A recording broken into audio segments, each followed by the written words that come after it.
আসসালামু আলাইকুম সুপ্রিয় শিক্ষার্থীরা, কেমন আছো সবাই? আজকে লাইভ ভিডিওতে আমরা আসছি ফিজিক্সের একটা চ্যাপ্টার নিয়ে পড়বো বলে, কাজ ক্ষমতা শক্তি। তোমরা যারা অনলাইনে আসছো তাড়াতাড়ি লাইভে চলে আসো।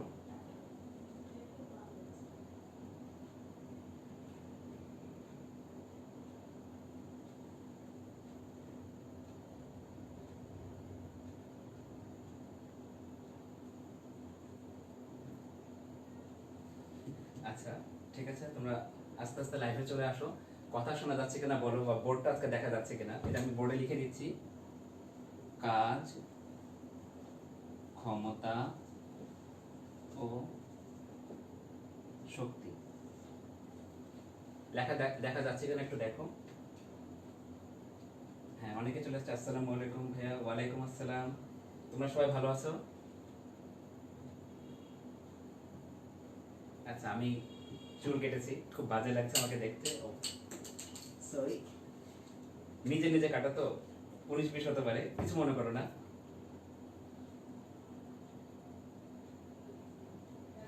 আমি একটা প্রশ্ন দেই, তোমরা দেখো প্রশ্নটা দেখা যাচ্ছে কিনা। ঠিক আছে, একটা মেডিকেলের প্রশ্ন দেই। একবার আসছিল, তোমরা কমেন্টের মাধ্যমে উত্তরটা জানাও, আর সেই সঙ্গে জানাও যে আমাকে দেখা যাচ্ছে কিনা বা লেখাটা দেখা যাচ্ছে কিনা। প্রশ্নটা হলো যে একটি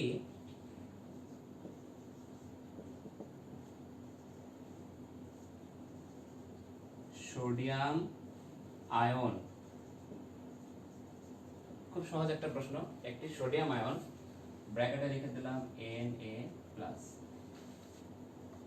এর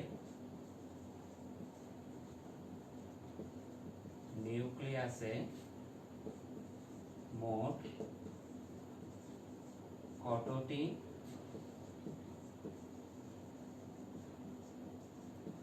ইলেকট্রন থাকবে? তাহলে এটা একটা আনসার দাও, খুব সহজ একটা প্রশ্ন। আমরা আশা করি যে তোমরা সবাই আনসার দিতে পারবে। তোমার এটার আনসার তোমরা কমেন্ট করো, সেই সাথে কমেন্ট করো যে দেখা যাচ্ছে কিনা। যাক, আজকে ভালোভাবে দেখা যাচ্ছে। এরা কিন্তু ইজ্জত পুরা গেছে আমার। সেদিন হয়েছিল কি যে এই ফোকাসটা হচ্ছিল না কোনোভাবে, এই জন্য।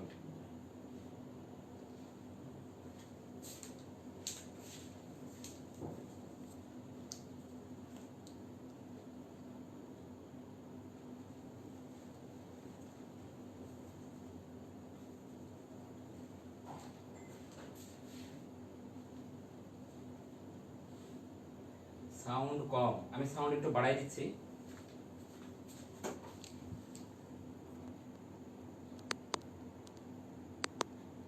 আচ্ছা, সাউন্ড বাড়িয়ে দিলাম, এবার দেখো তো শোনা যাচ্ছে কিনা।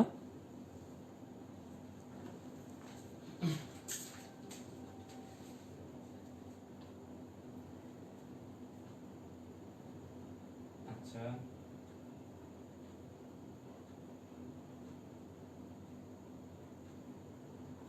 অনেকে লিখেছে 10, অনেকে লিখেছে 0, অনেকে লিখেছে অনেক কিছু আনসার। তোমরা আনসার করতে থাকো।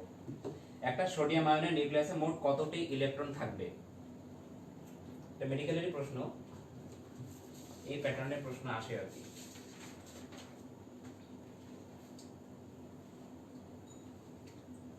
যাই হোক, তোমরা অনেকে আনসার দিচ্ছ, আনসার দিতে থাকো।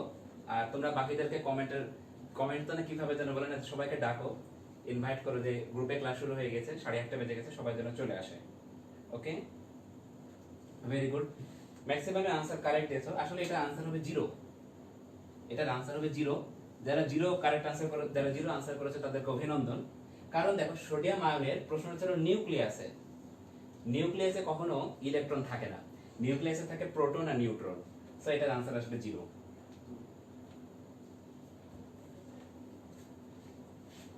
যাই হোক, তোমরা বুঝতে পারছো। আরেকটা প্রশ্ন দিই, ততক্ষণে সবাই চলে আসুক।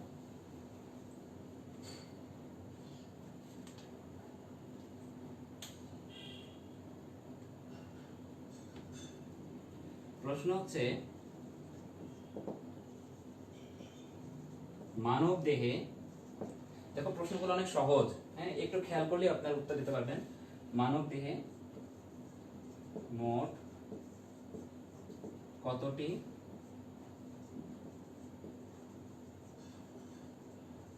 ক্রোমোজোম অপশন এ হচ্ছে 22, অপশন বি হচ্ছে 23, সি হচ্ছে 46, কোনটি নয়। এই একটা প্রশ্ন, এটা একটা ট্রিপল স্টার মার্কা প্রশ্ন। এটার আনসার করো, মানব দেহে মোট কতটি ক্রোমোজোম থাকে? এই যে দেখো অপশন 4টা, তোমরা উত্তর জানাও। আমি একটু দেখি লেখা দেখা যাচ্ছে কিনা।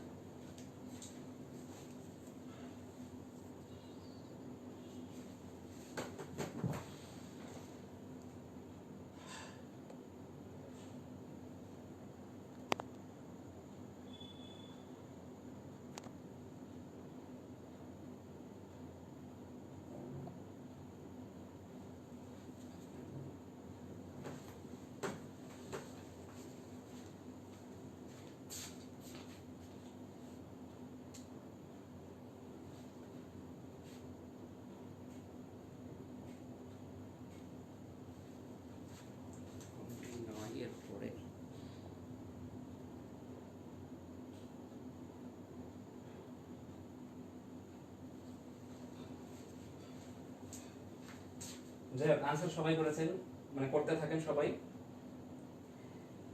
বি সি লিখছেন, সেটা হচ্ছে দারুণ লাগছে, ভালো, দারুণ লাগছে, থ্যাংক ইউ মারুফ ভাই, আপনাকে ধন্যবাদ। বাকের ভাই একজন লিখেছেন আজ, তারপর লিখছেন আনসারগুলো আমরা পড়ি। আচ্ছা 0 0 46 46, D C D 46 46, C C C 46। হ্যাঁ ঠিক আছে, ভেরি গুড। তার মানে আপনারা অসংখ্য ধন্যবাদ, আপনারা অলরেডি অনেকগুলো কমেন্ট করে ফেলেছেন। সবাই কমেন্ট করেন, কমেন্ট করলে একটা কি বলবো, নিজে থেকে একটা অংশগ্রহণ করা লাগবে। অংশগ্রহণ না করলে না নিজেকে কেমন কেমন লাগে, মানে কেমন জানি আসলাম, এলাম, দেখলাম, চলে গেলাম, এরকম একটা ব্যাপার স্যাপার থাকে। কমেন্ট করতে থাকলে তখন অংশগ্রহণ করলে একটা ভালো লাগে, মনে হয় যেন আমি পার্টিসিপেট করলাম। এই প্রশ্নটার উত্তর যারা কি দিয়েছেন, 46 দিয়েছেন। প্রথমত হচ্ছে 23 হবে না। আমরা জানি যে মানবদের একটা কোষে 23 জোড়া ক্রোমোজোম থাকে, সো 23 হবে না। 46টা যারা আনসার দিয়েছেন, অনেকেই দিয়েছেন 46, তারা আসলে ভুল করেছেন। কারণ আসলে মানব দেহে বলেছে। হ্যাঁ, যদি 46 আনসার নিতাম, আমরা বলতাম মানব দেহের একটা কোষে মোট কতটি ক্রোমোজোম থাকে, তাহলে আসবে 46। কিন্তু টোটাল মানব দেহে আসলে লক্ষ লক্ষ কোষ থাকে, সো লক্ষ লক্ষ কোষে আসলে আমাদের ক্রোমোজোম মাত্র 46টা হবে না। আলটিমেটলি আমাদের আনসার হচ্ছে কোনটি নয়। এটার অ্যাকচুয়াল আনসার হচ্ছে আসলে অসংখ্য। যদি প্রশ্ন করতাম যে মানবদের একটি কোষে মোট কতটি ক্রোমোজোম থাকে, তাহলে হয়তো আপনারা 46 মানে 46 আনসার করতে পারতেন। ওকে ফাইন, ঠিক আছে। আজকে আমরা শুরু করি কাজ ক্ষমতা শক্তি। আপনারা বই খুলে বসেন আর একটা খাতা নিয়ে বসেন। খাতা নিয়ে বসে আমি কিছু নোট করে দেব। এই বইয়ের পাশাপাশি অন্যান্য বই থেকে যে এমসিকিউ গুলোর জন্য ইম্পর্টেন্ট লাইন আছে, আমি সেগুলোকে নোট করে দেব। আপনারা একটা গুছিয়ে নোট করে নেন।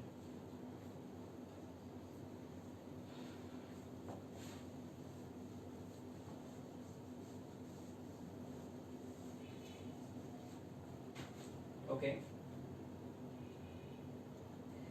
একজন লিখেছেন যে এই মুহূর্তে যে অনেক ডিপ্রেশনে পড়ে গেলাম। ভাই ডিপ্রেশনের কিছুই নাই, ভুল থেকেই মানুষ শিখবে। আস্তে আস্তে ভুল করবেন, তারপরে দেখবেন যে মোটামুটি শিখতে পারবেন।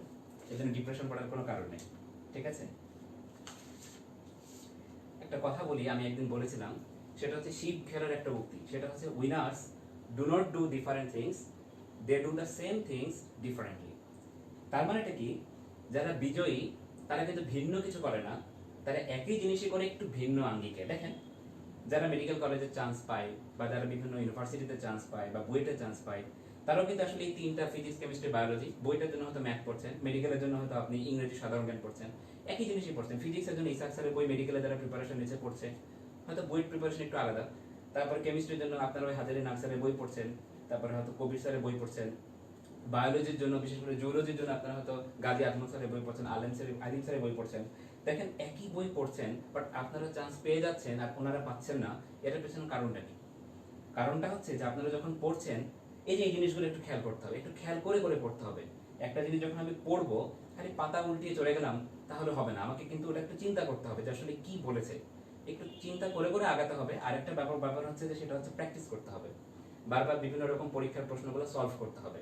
যখন প্রশ্ন সলভ করবেন তখন আপনার ব্রেনটা কাজ করবে বেশি। এই যে যেমন ধরেন আজকে দেখলেন যে মানব দেহে কতটি কি বললাম ক্রোমোজোম থাকে, এই প্রশ্নটা আজকে দেখলেন, এরপরে যদি কোনোদিন এরকম টাইপের প্রশ্ন আসে তখন আপনার প্রথম নজর যাবে যে মানব দেহে বলেছে না মানব দেহের একটা কোষে বলেছে, যাবে না?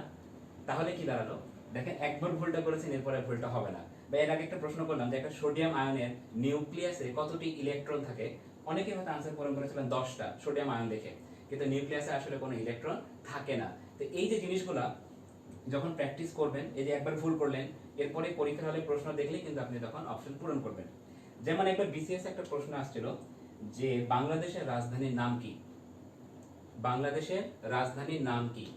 অপশন এ ছিল ঢাকা, অপশন বি ছিল উত্তর ঢাকা, অপশন সি ছিল দক্ষিণ ঢাকা, অপশন ডি ছিল পুরান ঢাকা। এখন যখন এরকম প্রশ্ন দেখে প্রথমে তখন অনেকে ঘাবড়ে যায় যে আসলে বাংলাদেশের তো উত্তর ঢাকা দক্ষিণ ঢাকা সিটি কর্পোরেশন দুইটা হয়েছে, সুতরাং রাজধানী কি উত্তর হবে নাকি দক্ষিণ হবে, এই নিয়ে অনেকে কনফিউশনে পড়ে যায়। অনেকে মনে করে যে পুরান ঢাকাই বোধহয় আমাদের রাজধানী, মানে পুরান আমলে যে ঢাকাটা ছিল আর কি। আসলে আনসার হবে শুধুমাত্র ঢাকা, ঢাকা যে আনসারটা। তো দেখেন এই যে প্রশ্নগুলো আছে এই প্রশ্নগুলো কিন্তু আপনি জানেন, বাট একটু সলভ করতে যে একটু প্র্যাকটিস করা লাগবে। আবার অনেক সময় আমরা দেখি, একটু খেয়াল করেন এই জিনিসটা ইম্পর্টেন্ট, যে আমরা অপশনগুলো লিখি এভাবে এ বি সি ডি। ব্যাপারটা বুঝছেন, এ পাশে বি, সি পাশে ডি। একবার বিসিএস এর প্রশ্ন আসলো এরকম করে, মানে একবার সেটা হচ্ছে এ বি সি ডি। দেখেন এই অপশনটা পূরণ করার সময় অটোমেটিক্যালি কিন্তু আপনার গ মনে হবে বা সি মনে হবে আনসার, কিন্তু জিনিসটা খেয়াল করেন প্যাটার্নটা দেখছেন এ বি সি ডি। এই প্যাটার্নের প্রশ্ন হলো যেন ভুল না করেন, এসবগুলো প্র্যাকটিস করতে হবে বারবার। যত প্রশ্ন পারবেন প্র্যাকটিস করবেন, সলভ করবেন, ভুল থেকেই আস্তে আস্তে শিখবেন, তাহলে আর ডিপ্রেশনে পড়া যাবে না। ঠিক আছে, অনেক বয়ান দিয়ে ফেললাম, অনেক কিছু করে ফেললাম, সময় চলে গেল। আপনারা অনেকেই অ্যাড হয়ে গেছেন, 76 জন অ্যাড হয়ে গেছেন। আসলে ইয়ারফোন ইউজ করলে অনেক, আমার ইয়ারফোনটা ছোট, ইউজ করলে যাচ্ছে না। আর আমার ফোনটা হচ্ছে শাওমি ফোন, শাওমি ফোনে ওই যে মাইক্রোফোন যেটা এর আগে দিন ইউজ করেছিলাম এটা কানেকশন হয় না, এই জন্য আসলে সমস্যা। আপনারা বরং একটু ইয়ারপিস ইউজ করেন, তাহলে আমি আস্তে আস্তে কথা, মানে জোরে জোরে কথা বললেও শুনতে পাবেন মোটামুটি ভাবে ইনশাল্লাহ। আচ্ছা, তাহলে সবাই খাতা বের করেন। আজকে আমরা পড়বো কাজ ক্ষমতা শক্তি, এটাতে আগে শুরু করব। কাজ ক্ষমতা শক্তি, ঠিক আছে। কাজ কাকে বলে এখান থেকে একটু বলি, যেটা আপনারা জানেন যে কোনো একটা বস্তুতে বল প্রয়োগ করলে যদি বল প্রয়োগের দিকে বস্তুর সরণ ঘটে অথবা সরণের উপাংশ থাকে, তাহলে বল এবং সরণের উপাংশের গুণফলকে আমরা বলি কাজ। যেমন মনে করেন এটা একটা বস্তু, এফ পরিমাণ বল প্রয়োগ করলাম, এফ পরিমাণ বল প্রয়োগ করার কারণে বস্তুটি এস পরিমাণ সরণে এই জায়গায় আসলো, তাহলে আমাদের কৃত কাজ W ইকুয়াল টু বল আর বলের দিকে সরণের উপাংশ কতটুকু এস, এখান থেকে শুরু করে এই পর্যন্ত,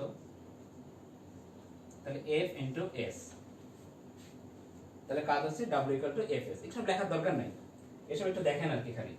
কিন্তু যদি এরকম হয় যে আমি একটা বস্তু ছিল এইটা, ওকে আমি বল প্রয়োগ করলাম, F পরিমাণ বল প্রয়োগ করলাম, কিন্তু বস্তুটা বল প্রয়োগের সাথে থিটা কোণে S পরিমাণ সরণ হলো, থিটা কোণে, তাহলে বল প্রয়োগের দিকে অনুভূমিক বরাবর সরণ কতটুকু আসবে, এই যে এতটুকু, এতটুকুর মান আমরা ভেক্টর শিখেছিলাম s cos θ।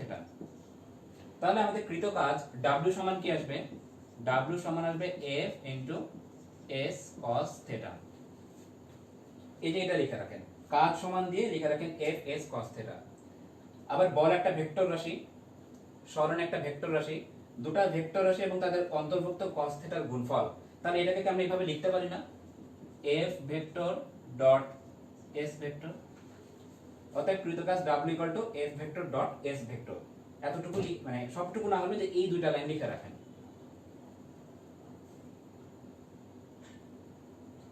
আচ্ছা, লেখা হলে একটা দাগ দেন, যে এই পাশে এককগুলা লিখে রাখেন।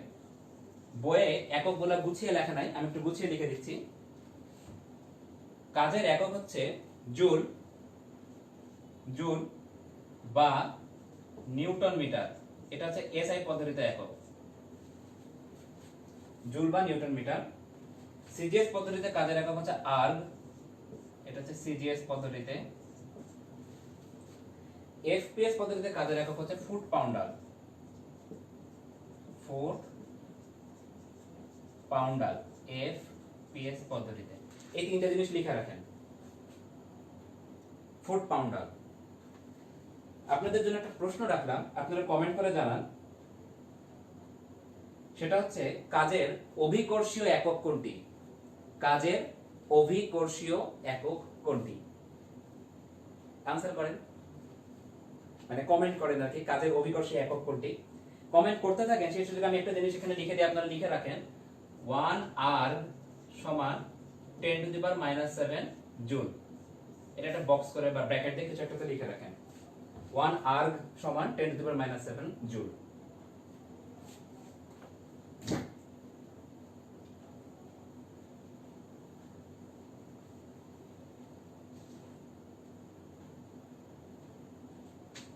গুড, অনেকে লিখছেন। আসিফ মাহমুদ শুভ, শুভ কেমন আছো? শুভ লিখেছে কেজি মিটার, সাগর লিখেছে কেজি মিটার, রনক লিখেছে newton kg, okay fine thank you.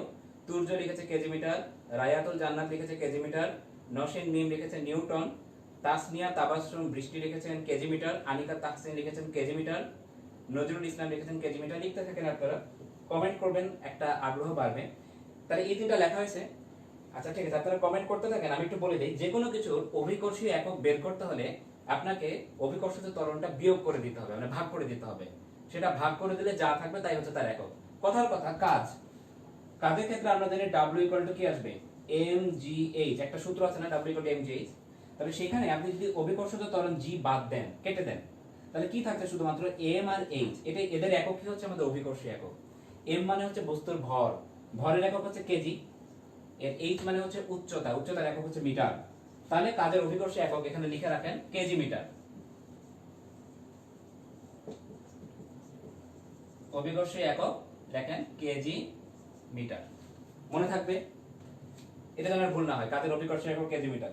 যারা যারা কেজি মিটার লিখেছেন তাদেরকে অভিনন্দন, থামস আপ বলে, ওকে ফাইন। কাজের মাত্রাটা একটু লিখে রাখেন এখানে, মানে আমি একটু গুছাই দিচ্ছি আর কি, এগুলা বইয়ে লেখা আছে তারপরেও গুছাই দিচ্ছি। কাজের মাত্রা হচ্ছে ml square t to the power -2। এটা মাত্রা সমীকরণ, একটু ব্র্যাকেটে লিখে রাখেন, ঠিক আছে। এবারে নিচে লেখেন কাজের প্রকারভেদ। এই প্রকারভেদ নিয়ে অনেকগুলো কথা লেখা আছে, আপনি আমার জিনিসগুলো নোট করেন। হয়তো সর্বোচ্চ 1 পেজ বা হাফ পেজের মধ্যে আপনাদের নোট কমপ্লিট হবে। হাফ পেজ পড়লেই হবে, আর বই পড়াই লাগবে না, বিশ্বাস করেন, একদম গুছিয়ে দিব আমি, ঠিক আছে। মনোযোগ দিতে থাকেন। কাজ হচ্ছে 3 প্রকার হয়। একটা হচ্ছে ধনাত্মক কাজ অবলিক বলের দ্বারা কাজ, বলের দ্বারা কাজ। নাম্বার 2 হচ্ছে ঋণাত্মক কাজ, ঋণাত্মক কাজ অবলিক বলের বিরুদ্ধে কাজ। এবং নাম্বার 3 হচ্ছে শূন্য কাজ। তাহলে আপনারা এটুকু লিখে রাখেন, ধনাত্মক অবলিক বলের দ্বারা কাজ, ঋণাত্মক অবলিক বলের বিরুদ্ধে কাজ, আর একটা হচ্ছে শূন্য কাজ।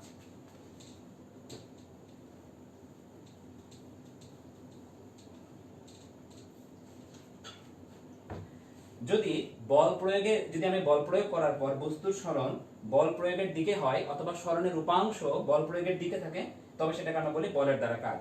বলের দ্বারা কাজকে আমরা ধনাত্মক কাজ বলি, এটা আপনারা জানেন।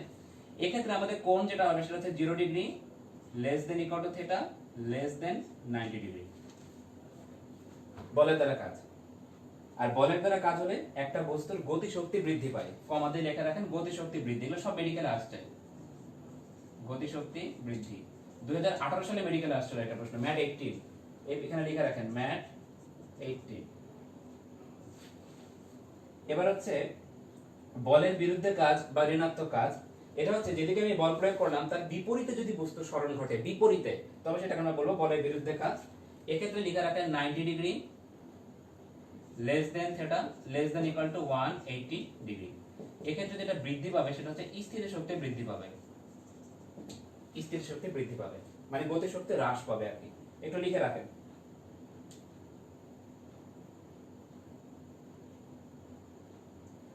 শূন্য কাজ, শূন্য কাজ হওয়ার জন্য আমাদের কিছু শর্ত আছে।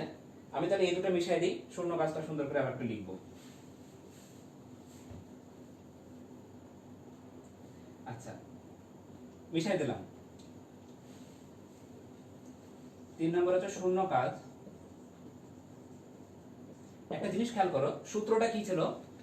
W = F S cos theta, এটা তো কাজ। তার মানে একটা জিনিস যখন শূন্য হবে তখন আমাদের এখানে তিনটা রাশি আছে, দেখো F একটা রাশি, S একটা রাশি, থিটা একটা রাশি। সুতরাং কাজ শূন্য হওয়ার জন্য শর্ত হচ্ছে তিনটা। এক নম্বর শর্ত হচ্ছে যদি F = 0 হয় তবে W = 0। তার মানে যদি বল প্রয়োগ না করা হয় কাজ শূন্য, মানে F এর মান শূন্য হলে W মান শূন্য। স্বাভাবিকভাবে একটা জিনিস দেখো, একটা দেয়াল আছে, এই দেয়ালে আমি কোনো বল প্রয়োগ করছি না, তার মানে আসলে আমাদের কৃত কাজ হচ্ছে শূন্য। মানে এটা আসলে গাণিতিক প্রমাণ আর কি। 2 নম্বর হচ্ছে S = যদি 0 হয় W = 0। তার মানে আমি বল প্রয়োগ করলাম কিন্তু আমার কোনো সরণ ঘটলো না, তাহলে হবে কৃত কাজ শূন্য। যেমন এর একটা দেয়াল, এই দেয়ালে আমি যতই ধাক্কা মারি জোরে জোরে, দেয়ালটা কি সরলো? যেহেতু দেয়ালে বল প্রয়োগ করলাম কিন্তু কোনো সরণ ঘটলো না, তাই আমার এখানে কৃত কাজ শূন্য। তার মানে আমি একটা অকাজ করলাম, আর কিছুই না। 3 নম্বর যেটা হচ্ছে সেটা হচ্ছে আসলে ইম্পর্টেন্ট, সেটা হচ্ছে cos থিটার মান শূন্য যদি হয়, তাহলে cos কত ডিগ্রির মান শূন্য? cos 90 ডিগ্রির মান শূন্য। তাহলে থিটার মান যদি 90 ডিগ্রি হয় তবে W এর মান হবে শূন্য। তার মানে আমি যদি বল প্রয়োগ করি আর বস্তুর সরণ বল প্রয়োগের সাথে যদি 90 ডিগ্রি কোণে হয় তবে হচ্ছে কৃত কাজ শূন্য। এর একটা উদাহরণ দিই। মনে করো বৃত্তাকার পথে কোনো একটা বস্তু ঘুরছে, বৃত্তাকার পথে যদি ঘুরে তাহলে কেন্দ্রমুখী বল দ্বারা কৃত কাজ কি হবে দেখো তো। একটা জিনিস যদি বৃত্তাকার পথে ঘোরে, হ্যাঁ, এই একটা বিন্দুতে তার ঘূর্ণন বা সরণ হচ্ছে সবসময় স্পর্শক বরাবর। আর এটা যদি বৃত্তের কেন্দ্র হয় তাহলে কেন্দ্রমুখী বল দ্বারা কৃত কাজ কি আসবে? তাদের অন্তর্ভুক্ত কোণ 90 ডিগ্রি হয়ে গেল না? তাহলে বৃত্তাকার পথে ঘূর্ণায়মান কোন একটা বস্তুর কেন্দ্রমুখী বল দ্বারা কৃত কাজ হচ্ছে শূন্য। তাহলে একটু লিখে রাখেন, কেন্দ্রমুখী বলের আরেকটা নাম হচ্ছে অভিকেন্দ্র বল। তাহলে উদাহরণটা করে লিখে রাখেন যে অভিকেন্দ্র বল দ্বারা কৃত কাজ, অভিকেন্দ্র বল দ্বারা কৃত কাজ হচ্ছে শূন্য। ক্লিয়ার? Okay fine. এতটুকু লেখা হয়ে গেলে এবার আমি তোমাদেরকে 6টা ঘটনা বলবো। এই 6টা ঘটনা আমি আসলে মেইনলি বানায় বানায় বলবো না, এটা তোমাদের তপন স্যারের বই লেখা আছে। 3টা পয়েন্টে 6টা ঘটনা, আমি সেই 6টা ঘটনাই তোমাদেরকে বলবো, তোমরা কমেন্টের মাধ্যমে জানাবে। সেটা হচ্ছে, মনে করো কোন একজন ব্যক্তি, ভালো করে বোঝো, কোন একজন ব্যক্তি একটা বস্তু হাতে নিয়ে নিচতলা থেকে উপরতলায় উঠে আসলো, মানে ভূমি থেকে 3 তলায় উঠে আসলো। আমি আবারও বলি, আবার ভালো করে মনোযোগ দিয়ে শোনো। কোন একজন ব্যক্তি একটা বস্তু হাতে নিয়ে নিচতলা থেকে উপরতলায় উঠে আসলো। ক্লিয়ার? নিচতলা থেকে উপরতলায় উঠে আসলো। আমার প্রশ্নটা হচ্ছে ব্যক্তি কর্তৃক কৃত কাজ কত? অপশন এ ধনাত্মক, অপশন বি ঋণাত্মক, অপশন সি শূন্য, অপশন ডি বলা কঠিন। অপশন ডি টা মনে করেন এমনি বললাম, দেখেন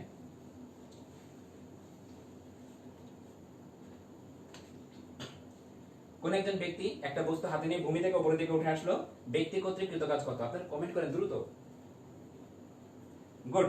ব্যক্তি কর্তৃক অনেকে লিখেছেন শূন্য, অনেকে লিখেছেন অপশন এ। অপশন এ মানে কি ধনাত্মক? তাহলে ঘটনাটা আমি কি বললাম? কোন ব্যক্তি একটি বস্তু হাতে নিয়ে নিচ থেকে উপরে উঠে আসলো, নিচ তলা থেকে উপরে উঠে আসলো, ব্যক্তি কর্তৃক কৃত কাজ কি আসবে?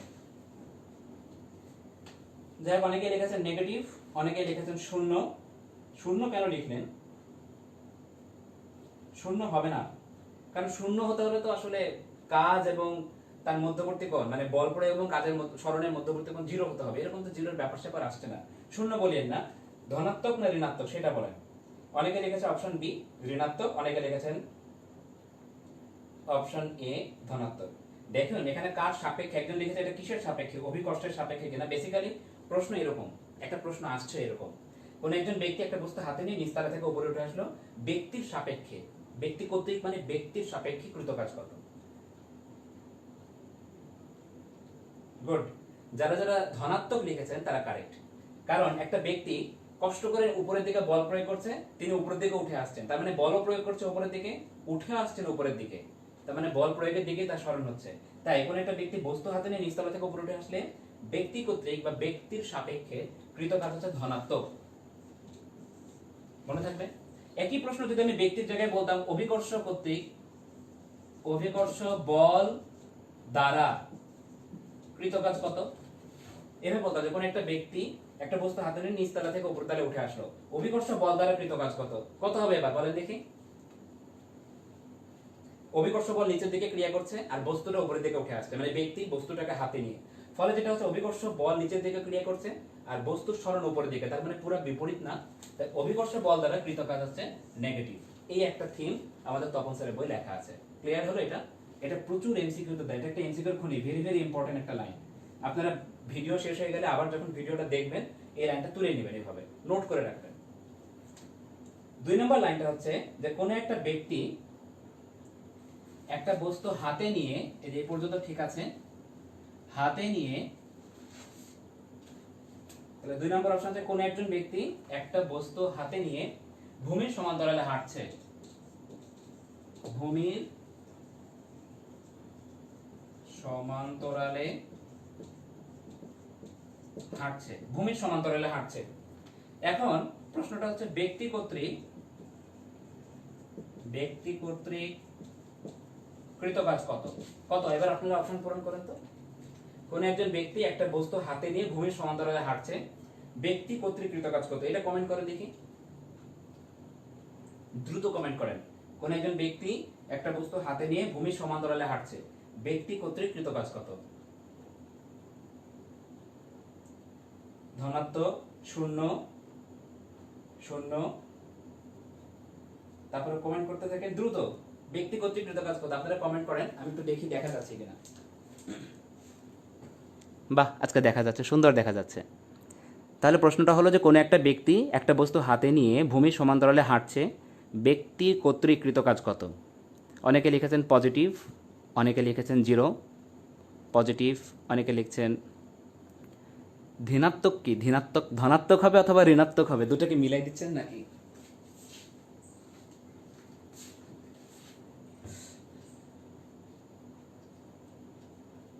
আচ্ছা খেয়াল করেন, আমি উত্তরটা বলে আপনারা যারা কমেন্ট করেছেন, ব্যক্তি একটা বস্তু হাতে নিয়ে আছে, তার মানে ব্যক্তিটাকে উপরের দিকে সবসময় একটা বল প্রয়োগ করতে হচ্ছে বস্তুটাকে ধরে রাখার জন্য। দেখেন একটা ব্যক্তি একটা বস্তু হাতে নিয়ে আছে, তার মানে বস্তুটার ওজন নিচের দিকে ক্রিয়া করছে, সো ব্যক্তিটাকে ভূমির সমান্তরালে ধরে রাখার জন্য উপরের দিকে একটা বল প্রয়োগ করা লাগছে সব সময়।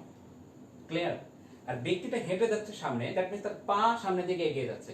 এই পা এগিয়ে নিয়ে যাওয়ার জন্য কিন্তু বস্তুটাকে সামনে আগাতে হয়নি, জাস্ট বস্তুটাকে এইভাবে ধরে উনি হয়তো এভাবে সামনে হেঁটে যাচ্ছে। দেখেন এইভাবে কিন্তু বস্তুটাকে সামনে আগানো প্রয়োজন পড়েনি, যেহেতু পড়েনি তাই ব্যক্তি উপরের দিকে বল প্রয়োগ করছে আর বস্তুটা সরানো হচ্ছে সামনের দিকে, তাহলে অন্তর্ভুক্ত কোণ কত ডিগ্রি, 90 ডিগ্রি। যেহেতু 90 ডিগ্রি তাই ব্যক্তি কর্তৃক কৃত কাজ হচ্ছে 0। এটা হচ্ছে কারেক্ট অ্যান্সার, এবং এটা আমার বানানো না, এটা তপন স্যারের বইয়ে লেখা আছে, বিশ্বাস করেন, ঠিক আছে। আচ্ছা, আর 2 নম্বর হচ্ছে এই একই প্রশ্ন আমি যদি বলি অভিকর্ষ বল কর্তৃক কৃত কাজ কত, অভিকর্ষ বল কর্তৃক কৃত কাজ কত, একই প্রশ্ন। কোন একজন ব্যক্তি একটা বস্তু হাতে নিয়ে ভূমির সমান্তরালে হাঁটছে, অভিকর্ষ বল কর্তৃক কৃত কাজ কত, এবার বলেন তো কত হবে অভিকর্ষ বল কর্তৃক, এবারও 0 হবে। দেখেন অভিকর্ষ বল নিচের দিকে ক্রিয়া করছে আর বস্তুটা ভূমির সমান্তরালে হাঁটতেছে, তাহলে অন্তর্ভুক্ত কোণ তো আবার 90 ডিগ্রি হচ্ছে, সো এখানেও কৃত কাজ হচ্ছে 0। এই একটা থিম প্রায় আসে এমসিকিউ এর জন্য, এটাও very very important. Last theme যেটা আমি বলবো সেটা হচ্ছে কোন একজন ব্যক্তি, এটা মিশাই দিলাম আমি, একটা বস্তু হাতে নিয়ে, কোন একজন ব্যক্তি একটা বস্তু হাতে নিয়ে স্থির দাঁড়িয়ে আছে, এটা আপনারা সবাই পারবেন আমি জানি, স্থির দাঁড়িয়ে আছে। তাহলে প্রশ্ন হচ্ছে ব্যক্তি কর্তৃক কৃত কাজ কত, ব্যক্তি কর্তৃক কৃত কাজ কত বলেন তো কত হবে, 0। কারণ যদি স্থির দাঁড়িয়ে থাকেন তার মানে কি সরণ হচ্ছে 0, সরণ যদি 0 হয় আলটিমেটলি তো সবই 0, সেখানে আমাদের কৃত 0। একই প্রশ্ন যদি বলতাম কোন একটা ব্যক্তি একটা বস্তু হাতে নিয়ে স্থির দাঁড়িয়ে আছেন, অভিকর্ষ বল কর্তৃক কৃত কাজ কত? অভিকর্ষ বল কর্তৃক কৃত কাজ কত? এটাও শূন্য, কারণ অভিকর্ষ বল নিচের দিকে ক্রিয়া করছে বাট সরণ হচ্ছে না, তাই শূন্য। ক্লিয়ার?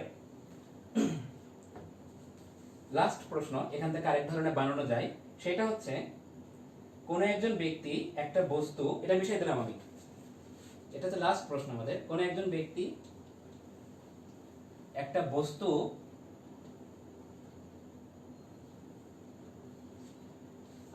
উপর থেকে ফেলে দিল, উপর থেকে ফেলে দিল, অভিকর্ষ বল কর্তৃক কৃত কাজ কত? এটা বলেন তো, এই একটা প্রশ্ন। কোন একজন একটা ব্যক্তি একটা বস্তু উপর থেকে ফেলে দিল, উপর থেকে ফেলে দিল, অভিকর্ষ বল কর্তৃক কৃত কাজ কত হবে? এটা আনসার করেন আপনারা, দ্রুত আনসার করেন।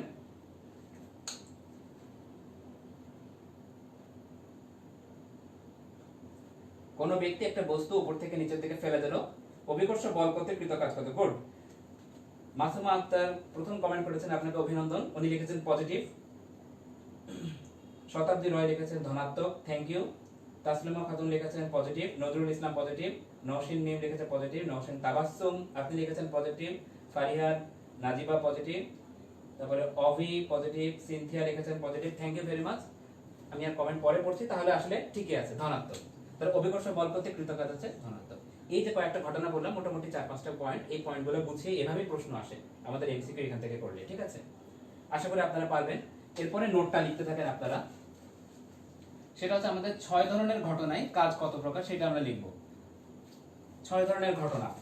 1 নাম্বার হচ্ছে, তাহলে লিখে রাখেন ঘটনা, দিয়ে কোলন দেন, ঘটনা লিখে একটা কোলন দেন। 1 নাম্বার লেখেন, সেটা হচ্ছে ধ্রুব বল, ধ্রুব বল অবলিক পৃথিবীর কাছাকাছি অভিকর্ষ বল। পৃথিবীর কাছাকাছি অভিকর্ষ বল দ্বারা কৃত কাজ, দ্বারা কৃত কাজ, এটা কলম দেন। ধ্রুব বল বা পৃথিবীর কাছাকাছি অভিকর্ষ বল দ্বারা কৃত কাজ, খুব সোজা, লিখে রাখেন W = F vector dot S vector, ঠিকই আছে, অবলিক সমান সমান দিয়ে লিখে রাখেন Fs cos θ, শেষ। Fs cos θ, এটা হচ্ছে আপনার সমীকরণ। জাস্ট সমীকরণগুলো বুঝিয়ে লেখেন। 2 নম্বর পয়েন্টে লেখেন পরিবর্তনশীল বল দ্বারা কৃত কাজ, পরিবর্তনশীল বল দ্বারা কৃত কাজ।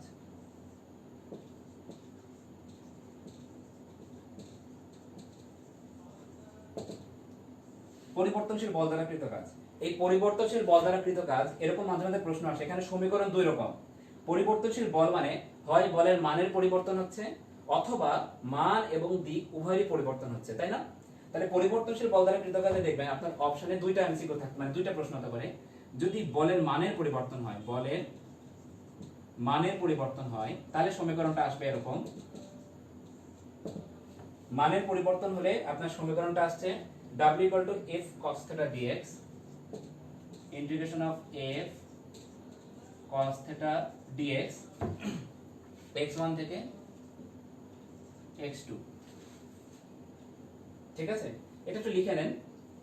আর যদি মান এবং দিক উভয় পরিবর্তন হয়, তাহলে সমীকরণ দাঁড়াচ্ছে মান এবং দিক উভয় যদি পরিবর্তন হয়, উভয় পরিবর্তন হয়, তাহলে সমীকরণটা দাঁড়াবে, মানে আসলে জিনিসগুলো একই, কিন্তু আমাদের মেডিকেলে না মাঝে মাঝে প্রশ্ন করে এইভাবে যে মানের পরিবর্তন হলে পরিবর্তনশীল বল দ্বারা কৃত কাজের সমীকরণ নিচের কোনটি, তখন কিন্তু আপনাকে আনসার করতে হবে, এটা একটা ঝামেলা।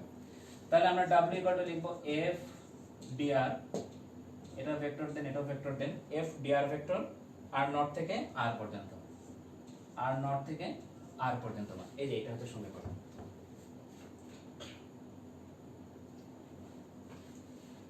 3 নম্বরটা লেখেন। 3 নম্বরটা লিখবেন স্থিতিস্থাপক বল দ্বারা কৃত কাজ। দেখেন স্থিতিস্থাপক বল দ্বারা, স্থিতিস্থাপক বল দ্বারা কৃত কাজ। আপনারা সবাই জানেন স্থিতিস্থাপক বল দ্বারা কৃত কাজ W equal to half K x square. এটা বইয়ে লেখা আছে, আপনারা জানেন সেটাই আমি জানি। তারপরে লিখে রাখেন W equal to half K x square, যেখানে কে কে আমরা বলি স্প্রিং ধ্রুবক বা স্থিতিস্থাপক ধ্রুবক। এটা আমরা স্থিতিস্থাপক বল দ্বারা কৃত কাজ, এখানে স্থিতিস্থাপক ধ্রুবক ধরবো। তাহলে কে হচ্ছে আমাদের স্থিতিস্থাপক ধ্রুবক। দেখো কে একটা ধ্রুবক রাশি, হাফ একটা তো ধ্রুবক রাশি, তাহলে কি আমরা লিখতে পারি স্থিতিস্থাপক বল দ্বারা কৃত কাজ W সমানুপাতিক x স্কয়ার, যেখানে x হচ্ছে সরণ।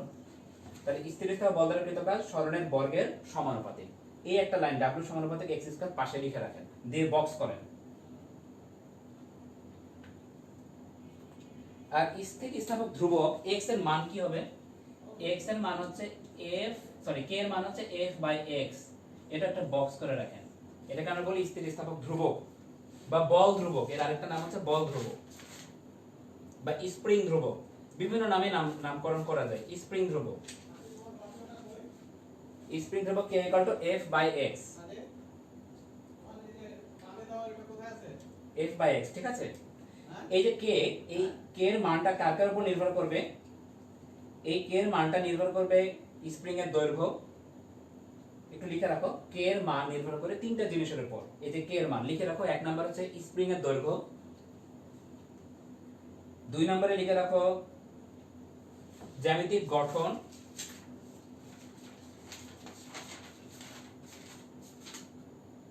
তিন নম্বরে লিখে রাখো পদার্থের স্থিতিস্থাপকতা। স্প্রিং এর দৈর্ঘ্য, দুই নম্বর জ্যামিতিক গঠন, তিন নম্বরে লিখে রাখো পদার্থের স্থিতিস্থাপকতা। এই তিনটা জিনিসের উপর কে এর মানটা নির্ভর করে। কে এটা কি? কে একটা স্প্রিং ধ্রুবক, কে ইকুয়াল টু f/x। আমরা জানি কৃত কাজ W সমান সমান হাফ কে এক্স স্কয়ার, স্থিতিস্থাপক বল দ্বারা কৃত কাজ। কে যেহেতু ধ্রুবক, এটাকে উড়িয়ে দিলে আসছে W সমানুপাতিক x স্কয়ার। ওকে, লেখা হয়েছে সবার এটুকু।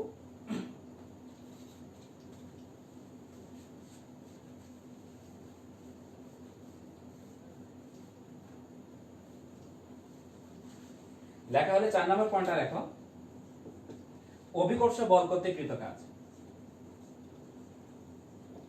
অভিকর্ষ বল দ্বারা কৃত কাজ, ওটা ছিল স্থিতিস্থাপক বল দ্বারা, এটা অভিকর্ষ বল দ্বারা।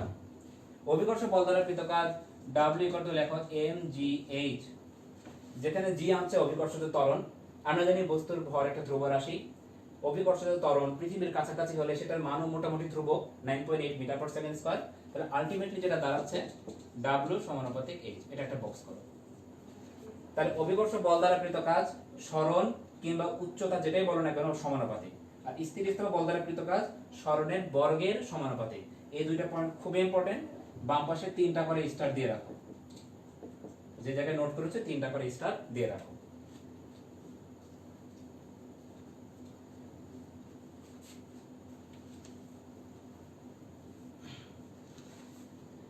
পাঁচ নম্বর পয়েন্টে লিখে রাখো মহাকর্ষ বল দ্বারা কৃত কাজ। এটা অভিকর্ষ গেল এবং মহাকর্ষ বল দ্বারা কৃত কাজ। মহাকর্ষ বল দ্বারা কৃত কাজ কত? মহাকর্ষ বল দ্বারা কৃত কাজ W equal to minus GMM divided by R, minus GMM divided by R। বা এটাকে যদি আমি দুইটা বস্তু ধরি, একটা RA এবং একটা RB, তাহলে আমাদের সমীকরণটা দাঁড়াবে GMM 1/RB মাইনাস 1/RA। এটা লিখে রাখো, মহাকর্ষ বল দ্বারা কৃত কাজ GMM 1/RB মাইনাস 1/RA। এবং ফাইনালি লাস্ট সমীকরণটা লেখাবো এবং এটা দিয়ে আমাদের লেখাটা শেষ হয়ে যাবে কাজে।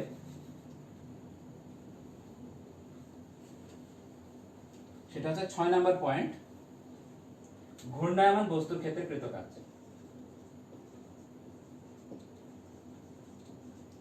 ঘূর্ণায়মান বস্তুর ক্ষেত্রে কৃত কাজ। ঘূর্ণায়মান বস্তুর ক্ষেত্রে কৃত কাজ, তার মানে এখানে আমরা বুঝছি যে ঘূর্ণন বল থাকবে। আমরা জানি বল যদি হয় F, তাহলে ঘূর্ণন বলকে আমরা টাউ দিয়ে প্রকাশ করি। তাহলে এটা সমীকরণটা লিখবেন এভাবে, W ইকুয়াল টু, আমি এভাবে মনে রাখতাম, তাও তো পাইন। আমরা বলি না যে ভাই আপনি তো তাও পেলেন, মনে রাখেন তাও তো পাইলেন, পাইন। মানে একজন বলছে যে ভাই কি এমন জিনিস দিচ্ছে এত কিছু, আমরা যে ভাই আপনি তো তাও পাইলেন, আমি তো পাইও নাই, বলি না তাও তো পাইলেন, তাও তো পাইলেন দেখি মনে রাখবে। দেখেন তাও মানে টাও টু পাই এন, মানে ডাব্লিউ ইকুয়াল টু টাও টু পাই এন। এবার মনে থাকবে টাও টু পাই এন, মনে রাখবে তাও তো পাই এন। ঠিক আছে, আমাদের লেখা শেষ। আপনারা একটা হাহা দিয়ে দেন তো, হাহা, তাহলে ভালো লাগবে যে আপনারা ক্লাস করতেছেন। ওকে, হাহা দিয়ে যদি দেওয়া হয়ে যায় যদি কমেন্টে, তাহলে এখন আপনারা বইটা বের করেন। আমি বইটাতে আমার শেষ কিন্তু কাজ ক্ষমতা শক্তিতে কাজ এতটুকু পড়লে ইনাফ, এর বাইরে কোনো প্রশ্নই হবে না। তারপর আমি একটু বইটা দাগাই দিই দ্রুততার সাথে, ঠিক আছে? আপনারা বইটা ওপেন করেন সবাই।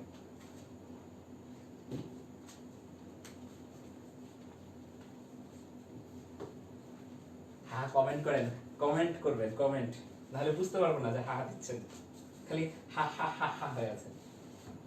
ঠিক আছে, আপনার বইটা ওপেন করেন সবাই। এবার একটু দাগাই দেই। প্রথম টপিকস সূচনা, এখান থেকে দাগানো লাগবে না। তারপরে দেখেন লেখা আছে কাজ, শক্তি, সর্বজনীন ধারণা। এই টপিকসে দেখেন কাজ দাগানো লাগবে না। পরের পেজে আসেন, আমার বই অনুযায়ী 309 নাম্বার পেজ, আপনাদের বই অনুযায়ী জানি না। সেটা হচ্ছে 5.2 নাম্বার সমীকরণ, 5.2 নাম্বার সমীকরণ। W equal to F vector dot S vector, এটা বক্স করেন। বক্স করা হয়ে গেলে নিচের দিকে দেখেন 3টা পয়েন্ট আছে। নিচের উদাহরণগুলো লক্ষ্য করে এভাবে লেখা আছে 1 2 3, 3টা পয়েন্ট টিক দেন। ওই যে মিলন বই নিয়ে ক্লাসে দাঁড়িয়ে আছে, রানা 2 হাত দিয়ে জোরে দেয়াল ঠেলছে, এরকম শব্দগুলো আছে, টিক দেন। পয়েন্ট 3টা টিক দেওয়া হলে তারপরে 2টা লাইন দাগান। যেহেতু বল প্রয়োগে বস্তু গতিশীল হলেই কেবল কাজ হয়, এরকম একটা লাইন আছে না, ওই লাইনটা দাগান। দাগানো হলে নিচের দিকে দেখো লেখা আছে সমীকরণ 5.3 নাম্বার, যে W equal to F S cos theta, এটা বক্স করেন। বক্স করা হয়ে গেলে সংজ্ঞাটা টিক দেন, এককগুলো টিক দেন। দেখো এককের নিচে লেখা আছে কাজের অভিকর্ষ যে একক, সেটা টিক দেন। কাজের মাত্রা টিক দেন। সবগুলো কিন্তু নোটে লেখা আছে, না দাগাতে পারলেও ভাই সমস্যা নেই, ওই খাতাটা পড়লেই হবে। এবারে দেখো কাজ হওয়া এবং না হওয়ার কারণ, এখানে আবার 3টা পয়েন্ট আছে, মানে 3টা পয়েন্টার আছে, 1 2 3, পয়েন্টার 3টা টিক দেন খালি। ঠিক আছে, অনেকক্ষণ ধরে আমি বক বক করছি, দেখি আপনাদেরকে একটু একটু মাথা বা ব্রেনটাকে কাজে লাগাই। একটা প্রশ্ন দেই, আপনারা আনসার করেন দেখি। সেটা হচ্ছে প্রশ্ন, ভয় পাওয়ার কোনো কারণ নাই। 20 মিটার উচ্চতা থেকে 2 কেজি ভরের একটি বস্তুকে, ঠিক আছে, 20 মিটার উচ্চতা থেকে 2 কেজি ভরের একটা বস্তুকে মুক্তভাবে ফেলে দিলে, মুক্তভাবে ফেলে দিলে ভূমি থেকে 10 মিটার উচ্চতায়, 10 মিটার উচ্চতায় তার ওজন কত হবে? এটা বের করেন দেখি। দ্রুত কমেন্ট করবেন, খুবই সহজ একটা প্রশ্ন। এটা একটা মানে একবার আসছিল, একটা মেডিকেলে আসে নাই, মেবি ভার্সিটিতে কোনো না কোনো একটা জায়গায় আসছিল। তাহলে এটা একটা ইম্পর্টেন্ট প্রশ্ন, যে 20 মিটার উচ্চতা থেকে 2 কেজি ভরের একটা বস্তুকে মুক্তভাবে টুক করে ফেলে দিলে ভূমি থেকে 10 মিটার উচ্চতায় তার ওজন কত হবে? আপনারা কমেন্ট করেন, আমি একটু দেখি তো আপনাদের দেখা যাচ্ছে কিনা বোর্ড। আজকে একা একাই করতে হচ্ছে, লাল কালিতে লিখলে মনে হালকা দেখা যাচ্ছে। ওকে ফাইন, শুধুমাত্র 19.6 লিখবেন না, ওজনের একক কি সেটা সহ লেখেন। আচ্ছা যদি না লিখতে পারেন ঠিক আছে, খালি মানটা লেখেন তাহলেও হবে।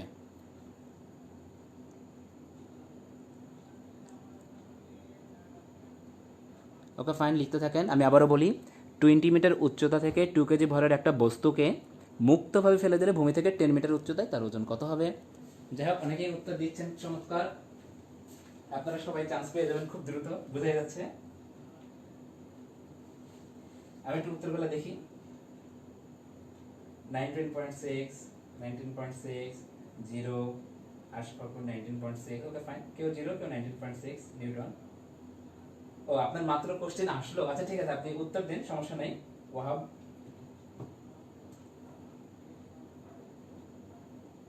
ওকে ফাইন, দেখেন খুব সুন্দর একটা প্রশ্ন। আমরা নরমালি কি জানি? আমরা নরমালি জানি ওজন সমান ভর ইনটু অভিকর্ষজ ত্বরণ, তাই না? 19.6 নিউটন। কেন 19.6 নিউটন লিখছেন আপনারা?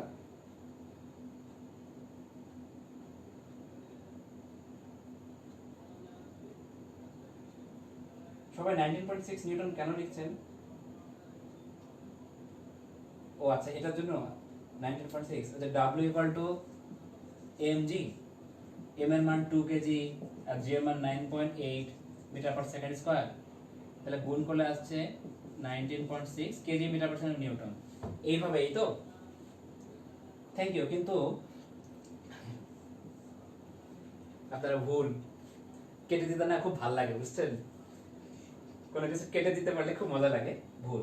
বেসিক্যালি কি বলবো, বেসিক্যালি যেটা হচ্ছে যে মুক্তভাবে যখন কোনো কিছু নিচের দিকে পড়বে মুক্তভাবে, তখন আসলে তার ত্বরণ হয়ে যায় 0, অভিকর্ষজ ত্বরণ হয়ে যায় 0। যখন অভিকর্ষ ত্বরণ হয়ে যায় 0, মানে মুক্তভাবে নিচে পড়লে আসলে সূত্রটা দাঁড়াচ্ছে W = mg, but g - g। কারণ মুক্ত আমাদের ওজন মানে হচ্ছে কি কোনো কিছুর উপর দাঁড়াইলে তার বিনিময়ে যে কতটুকু প্রতিক্রিয়া বল, সেটাই তো আমাদের ওজন। যেহেতু মুক্তভাবে পড়ছি, প্রতিক্রিয়া বল হয়ে কোনো থাকতেছে না, তার মানে কি g - g হয়ে যাচ্ছে, মানে 0 হয়ে যাচ্ছে। সো টোটাল ফলাফল আসছে 0, তাহলে 0 নিউটন। হা হা হা হা। দেখ, এগুলো ভুল করবেন না ইনশাআল্লাহ, আশা করা যাচ্ছে। এখন সহজ সহজ প্রশ্ন এরকম একটা আপনাদের সবই দেওয়া থাকবে, শুধুমাত্র মুক্তভাবে কথাটা বলার কারণে আসলে আমাদের আনসার হয়ে যাচ্ছে 0। ঠিক আছে? কি বুঝলেন? আশা করি বুঝতে পারছেন। না বুঝলে লেখেন যে বুঝতে পারি নাই ভাইয়া। ঠিক আছে, অনেকক্ষণ খাটাখাটি করলেন, এবার একটু মাথা খাটাখাটি করে ফেলেন, বলবেন আবার ধরা খেলাই। শুনে কমেন্ট করবেন ধরা খেলেই আস্তে আস্তে ইয়া হবে। ঠিক আছে, বই আবার বইটা হাত দেন সবাই। এবারে টপিকসটা দেখেন, কয়েকটি বিশেষ ক্ষেত্রে কাজ। সমীকরণ টপিকস হচ্ছে 5.1.3, সেটা হচ্ছে বলের দ্বারা কাজ। টপিকসটা টিক দেন। বলের বিরুদ্ধে কাজ, টপিকসটা টিক দেন। এই দুইটা টপিকস টিক দিয়ে লিখে রাখেন ম্যাথ, মেডিকেলে আসছে। বলের বিরুদ্ধে কাজ, টপিকসটা টিক দিয়ে লিখে রাখেন ড্যাট, ডেন্টালে আসছে। দুইটাই পরপর আসছে। লিখে রাখুন খাতা, খাতায় আপনি লিখছেন, এই ভিতরে যা যা লাইন লেখা আছে সবগুলো খাতায় লেখা আছে, সো ভয়ের কোনো কারণ নাই। শূন্য কাজ বা কার্যহীন বল, এই টপিকসটা টিক দিয়ে দেখেন 4 নম্বর লাইনে লেখা আছে অভিকেন্দ্র বল একটি কার্যহীন বল, এই লাইনটা দাগাও। এবারে গাণিতিক উদাহরণ 1, 2, 3, এদের মধ্যে গাণিতিক উদাহরণ 2 নম্বরটা বললাম, আর 2 নম্বরটা মেডিকেলের জন্য ইম্পর্টেন্ট, আর 3 নম্বরটা সাধারণত মেডিকেলে আসে না, তারপর আমি 3 নম্বরটা করে দেব। 3 নম্বরটা ভার্সিটিতে আবার খুব দেয়। সেটা হচ্ছে দেখো 5 কেজি ভরের একটা বস্তু 5 মিটার উঁচু থেকে একটা পেরেকের উপর পড়লে পেরেকটি মাটির ভেতরে 10 সেন্টিমিটার ঢুকে যায়।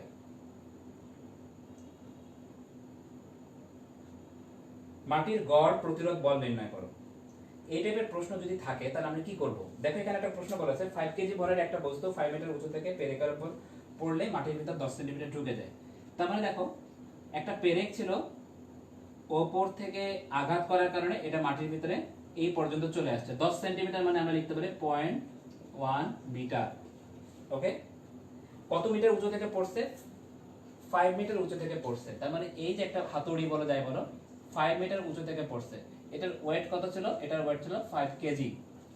ঠিক আছে, পড়লে মাটির ভিতরে পড়ে যায়। মাটির গড় প্রতিরোধকারী বল নির্ণয় করে, মানে এই যে ভিতরে ঢুকে গেছে, এখানে মাটির যে অণুগুলো আছে এরা তো একটা প্রতিরোধ দিচ্ছে, সেই প্রতিরোধকারী বলের মান কত হবে? দেখো এই টাইপের প্রশ্ন 3 ধরনের হতে পারে। একটা পেরেক মাটির উপর থেকে নিচের দিকে এসে পড়লো, পরে ভিতরে ঢুকে গেল, এরকম একটা হতে পারে।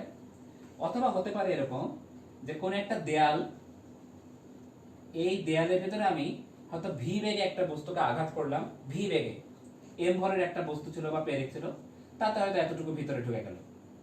প্রতিরোধকারী বল এফ এর মান কত? দেখো একটাতে বেগ দাও থাকতে পারে অথবা উচ্চতা দাও থাকতে পারে, যে কোনো কিছু থাকতে পারে না কেন। এই অঙ্কগুলো অনেক বড়, বাট এগুলো অনেক বাবু অঙ্ক, পিচ্ছি পিচ্ছি অঙ্ক। যদি উচ্চতা দেওয়া থাকে, উচ্চতা দেওয়া থাকে, যে এখানে দেখো লেখা আছে 5 মিটার উঁচু থেকে, তার মানে উচ্চতা দেওয়া আছে, তাহলে আমাদের প্রতিরোধকারী বল এফ হবে mg h plus s divided by s। আসলে কি করেছে, এগুলো কোনো শর্টকাট বলে কিছু নাই, এগুলো সব মানে একদম হিসাব নিকাশ। উচ্চতা দেওয়া থাকলে আমরা কৃতকাজ সমান নিয়েছি। দেখো এতটুকুর জন্য আমাদের কৃতকাজ হচ্ছে mgh, আর এতটুকুর জন্য কৃতকাজ হচ্ছে mgs। তাহলে দুই কৃতকাজ যোগ করেছে mgh আর mgs। আর প্রতিরোধকারী বল যদি F হয় আর সরণ যদি S হয় তাহলে প্রতিরোধকারী বল দ্বারা কৃতকাজ হচ্ছে Fs, কারণ W Fs। সেই Fs সমান সমান আমরা এটা নিয়েছি। তাহলে F কি mgh s divided by s। কিছুই করিনি, জাস্ট বেসিক সূত্র থেকেই করেছি। আর যদি বেগ দেওয়া থাকে তাহলে আমরা যেটা করব Fs মানে কৃতকাজ হাফ এম ভি স্কয়ার। এটা ভূমির সমান্তরালে যদি যায় কৃতকাজ হাফ এম ভি স্কয়ার। আচ্ছা অঙ্কগুলো আসুক, আমরা করব এই টাইপের অঙ্কগুলো দিলে কৃতকাজ হাফ এম ভি স্কয়ার। আচ্ছা এই অঙ্কটার ক্ষেত্রে খেয়াল করো, এই অঙ্কটাতেই যদি এরকম হতো যে এখানে 5 মিটার না দিয়ে যদি বেগ দেওয়া থাকতো, ভি বেগে পড়ছে, এরকম ভি বেগ দেওয়া থাকতো, একটা ওজন দেওয়া থাকতো, তাহলে কি হতো? তাহলে এই অঙ্কটা আমরা করতাম এভাবে Fs half M V square plus mgs। আশা করি বুঝেন নাই কিছু। হ্যাঁ, আমি অঙ্কটা করলে হয়তো বুঝতে পারবেন। সোজা কথা, দেখো 5 কেজি ভরের বস্তু 5 মিটার উঁচু থেকে নিচের দিকে পড়ছে, পেরেকের উপর 0.1 মিটার ভিতরে ঢুকে গেল। তাহলে আমাদের বলছে গড় প্রতিরোধকারী বলের মান কত। তাহলে আমরা যেটা দেখতে পাচ্ছি, কিছুই মনে করেন আমি জানি না, আমি একটা সূত্রই জানি, সেটা হচ্ছে mgh, আর কিছুই জানি না, কথার কথা। তাহলে আমাদের কৃতকাজ W mgh প্লাস mgs। এটুকু যদি আমি h ধরি, এতটুকু যদি s ধরি, দুইটার কৃতকাজ। আবার W সমান আমরা জানি প্রতিরোধকারী বল যদি F হয় আর এতটুকু যদি সরণ ঘটে, তাহলে সরণ কর্তৃক কৃতকাজ, তাহলে Fs। তাহলে পরের লাইনটাই আমি লিখব F mgh plus s divided by s। হয়ে গেল। m এর মান কত? 5 মিটার, 5 কেজি। g এর মান 9.8, h এর মান 5 আর s এর মান হচ্ছে 0.1 ডিভাইডেড বাই 0.1। ভাগ করেন, এখানে 5 আছে, খেয়াল করেন এখানেও 0.1, উপরে 9.8। আমি কি লিখতে পারি 98 আর নিচে 1, মানে দুইটাকে 10 দিয়ে গুণ করলাম ইনটু 5.1। তাই যদি হয় তাহলে আমি যেটা লিখব যে 5 8 40 4, 5 9 45 46 49, 490 ইনটু 5.1 মানে 51 ইনটু 49। যেহেতু আমাদের ক্যালকুলেটর দিবে না, তাহলে আমরা যেটা করতে পারি খুব দ্রুত,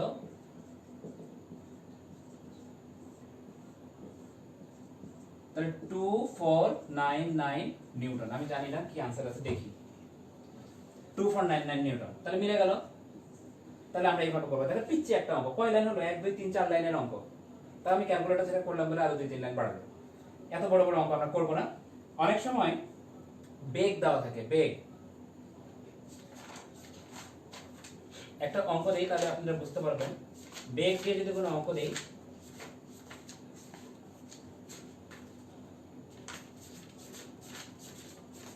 অনুশীলনী থেকেই দেই। আচ্ছা একটা বানিয়ে দেই অঙ্ক। মনে করেন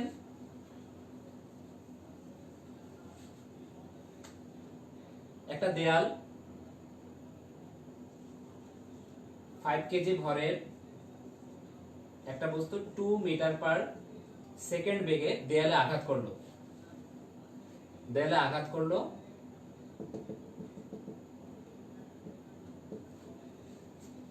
আঘাত করে দেয়ালের ভিতরে তো 0.1 মিটার ভিতরে প্রবেশ করলো। তাহলে প্রতিরোধকারী বল F এর মান কত? এটা বানাই দিলাম। মনে করেন 5 কেজি ভরের একটা বস্তু 2 মিটার পার সেকেন্ড বেগ নিয়ে একদম দেয়ালের সাথে লম্বভাবে আঘাত করে দেয়ালের ভিতরে 0.1 মিটার প্রবেশ করলো। তাহলে দেয়ালের প্রতিরোধকারী বল F এর মান কত? বের করেন দেখি আপনারা, এটা কমেন্ট জানান। 5 কেজি ভরের বস্তু 2 মিটার পার সেকেন্ড বেগ নিয়ে একটা দেয়ালকে আঘাত করলো, যে দেয়ালের ভিতর 0.1 মিটার প্রবেশ করে থেমে গেল। প্রতিরোধকারী বলের মান কত? এটা সূত্রটা কি আসবে? এখানে কৃতকাজ Fs half M V square কিনা, এতটুকু কাজকে আমি এতটুকু দ্বারা নিষ্ক্রিয় করলাম, হাফ এম ভি স্কয়ার। অতএব F এর মান কত আসবে? Half M by S V square. মানগুলো বসান, 5 0.1, ভি এর মান হচ্ছে 2, কত আসছে? 2 2 কাটাকাটি গেল, 5 গুণে 10 আর 0.1 দিয়ে ভাগ করলে 100, 100 নিউটন। তাহলে যাদের 100 নিউটন আসছে তারা কারেক্ট, যাদের 100 নিউটন আসছে তারা কারেক্ট। এরকম দেখেন কত সহজ অঙ্ক, ছোট ছোট অঙ্ক, এই টাইপের অঙ্কগুলো দেয়। বড় নিয়মে আমরা করবো এখন, কিন্তু এমসিকিউ গুলোর জন্য পিচ্ছি নিয়মগুলো অ্যাপ্লাই করবো। গুড, 100 নিউটন যাদের আসছে, thank you very much. Okay fine, তাহলে এটুকু অঙ্কটা করা হয়ে গেল। এবারে অনুধাবনমূলক, দেখো নিচের দিকে লেখা আছে কাজ শূন্য হওয়ার শর্ত। এই টপিকটা টিক দাও, 3টা পয়েন্ট আছে, ক খ গ, টিক দিয়ে লিখে রাখো ম্যাথ। মেডিকেল অ্যাডমিশন টেস্টে আসছিল, খাতা তো লেখা আছে, সমস্যা নেই। পাতা উল্টাও।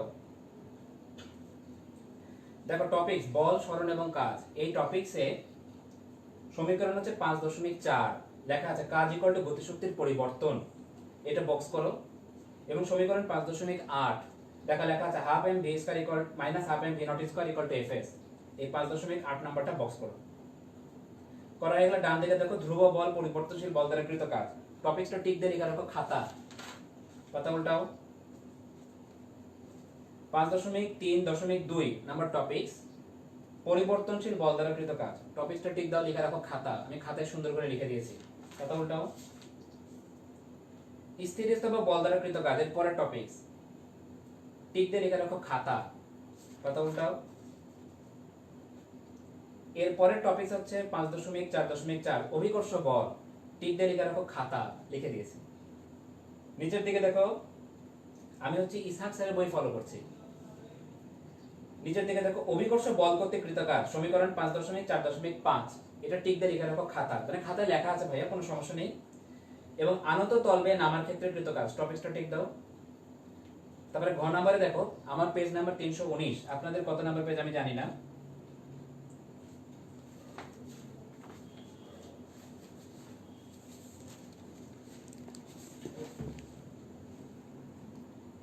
এই যে 319 নাম্বার পেজ, এখানে দেখেন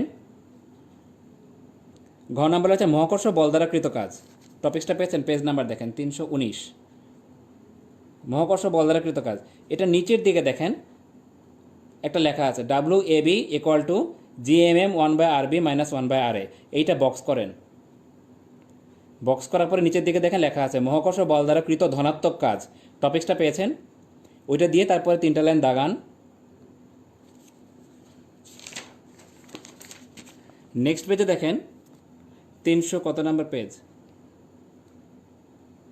320 নাম্বার পেজ, মহাকর্ষ বল দ্বারা কৃত ঋণাত্মক কাজ, 320 নাম্বার দেখছেন, এটারও প্রথম 3টা লাইন দাগান। দাগানো হয়ে গেলে দেখেন সমীকরণ গাণিতিক উদাহরণ 1 টিক দেন, একটি ঘোড়া ভূমির সাথে 30 ডিগ্রি কোণে 120 নিউটন বল দ্বারা, এরকম একটা লাইন আছে, সেটা টিক দেন। এবং গাণিতিক উদাহরণ 3 নাম্বারটা টিক দেন, এটা মেডিকেলের জন্য খুব আসে, 3 নাম্বারটা। ওকে, যদি টিক দেওয়া হয়ে যায় তারপরে এরপরে দেখেন টপিকসটা হচ্ছে ঘূর্ণনের ক্ষেত্রে কৃত কাজ, পেজ নাম্বার আমার এখানে 321, ঘূর্ণনের ক্ষেত্রে কৃত কাজ, এটা আমি দেখেন তাও লিখে রেখেছি যে কৃত কাজ দেখেন টর্কের ক্রিয়ার ওপর, টর্কের ক্রিয়ায় চাকার n সংখ্যক আবর্তন সম্পন্ন হলে কৃত কাজ W equal to tau two pi N joule, পেয়েছেন লেখা? এই যে আমি দেখেন টাউ তো পায়েন বলেছিলাম, W equal to tau to পায়েন লিখে রাখেন এইভাবে, যে সমীকরণটা দাগায় রাখেন, খাতায় লেখা আছে, সমস্যা নেই। এবারে একটা লাইন লিখে নেন ডান দিকে লাল কালি দিয়ে, এই যে দেখেন আমার কাছে লেখাই আছে, আপনারা একটু কষ্ট করে লিখে নেন। বস্তু যেসব কারণে গতিশক্তি লাভ করতে পারে, লিখে নেন বস্তু যেসব কারণে গতিশক্তি লাভ করতে পারে। 1 নম্বর হচ্ছে অবস্থানগত, 2 নম্বর হচ্ছে পারিপার্শ্বিক অবস্থা, 3 নম্বর হচ্ছে অবস্থানের পরিবর্তন, 4 নম্বর হচ্ছে গতির জন্য। এই 4টা কারণে বস্তু শক্তি লাভ করে, অবস্থানগত, পারিপার্শ্বিক অবস্থা, অবস্থানের পরিবর্তন এবং গতির জন্য। আমি কোন বই ফলো করছি, আমি গত বছরের 2019 জুলাই এডিশন আর কি, 20 সালে কেনা হয়নি, যে ভাবছিলাম যে কিনবো, আপনাদের ওই লকডাউনের কারণে হয়নি। ওকে ফাইন, লেখা হয়ে গেছে। এরপরে টপিকসটা হচ্ছে শক্তি, আপনারা একটু দাগায় নেন, সংজ্ঞাটা দাগায় নেন যে কাজ করার সামর্থ্যকে শক্তি বলে, কাজের মতো শক্তি একটা স্কেলার আসে, স্কেলারটা গোল্লা মারেন। এরপরে দেখেন শক্তির পরিমাপ ইকুয়াল টু কৃত কাজ ইকুয়াল টু লেখা আছে না প্রযুক্ত বল ইন্টু বল প্রয়োগের বিন্দু সরণ, এই লাইনটা দাগান। দাগানো হলে নিচের দিকে দেখেন আমাদের মোটামুটি 9টা পয়েন্ট আছে, একটা ব্র্যাকেট দেন, দিয়ে ম্যাট 12 12 সালে আসতে লিখে রাখেন, আমি এটা একটু মুখস্থ করাই দিচ্ছি আপনাদের।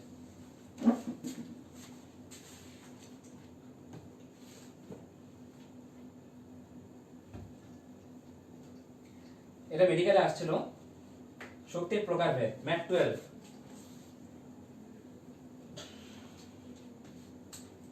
শক্তি মোটামুটি 9 প্রকার। এটা আপনারা মনে রাখবেন যে যত পারিস তত বেশি আলো চা। দেখেন, যত পারিস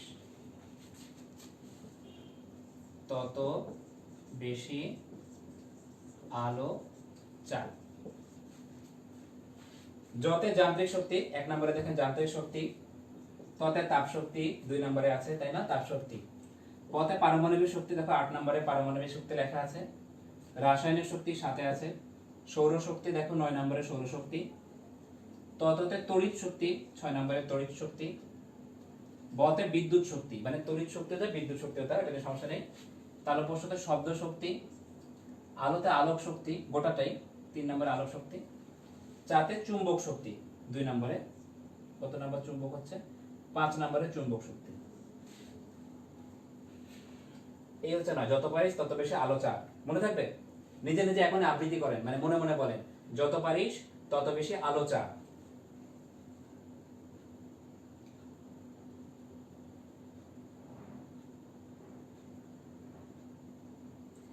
অনেকে লিখেছেন, আশফাকুর রহমান সাগর লিখেছেন যে 4টা কারণ আরেকবার। আমি আরেকবার বলছি, আপনি লিখে নেন। বস্তু যেসব কারণে শক্তি লাভ করতে পারে, 1 নম্বর হচ্ছে অবস্থানগত। 2 নম্বর হচ্ছে পারিপার্শ্বিক অবস্থা। আগেটা ছিল অবস্থানগত, দন্তানো আছে, এখানে পারিপার্শ্বিক অবস্থা। 3 নম্বরে হচ্ছে অবস্থানের পরিবর্তন। 4 নম্বরে হচ্ছে গতির জন্য। ঠিক আছে, লেখা আছে যত পারিস তত বেশি আলো চা। এটা ম্যাথ 12 12তে আসছে। কোনটা আসছে দেখেন, 8 নম্বরে লেখা আছে পারমাণবিক শক্তি। আণবিক শক্তি বলে কোনো শক্তি নাই, এটা মাথায় যেন থাকে। এরপরে দেখেন যান্ত্রিক শক্তি দাগান। যান্ত্রিক সঙ্গে সংজ্ঞাটা দাগাও, বল হরফে লেখা আছে। তার নিচে দেখো লেখা আছে যান্ত্রিক শক্তি 2 প্রকার, একটা গতি শক্তি এবং একটা স্থির শক্তি, টিক দাও। এরপরে দেখো শক্তির রূপান্তর, খুবই ইম্পর্টেন্ট। শক্তির রূপান্তরের 11টা পয়েন্ট টিক দাও, দিয়ে দেখো বহুবার মেডিকেলে আসছে, বহুবার, কতবার বলবো বলো?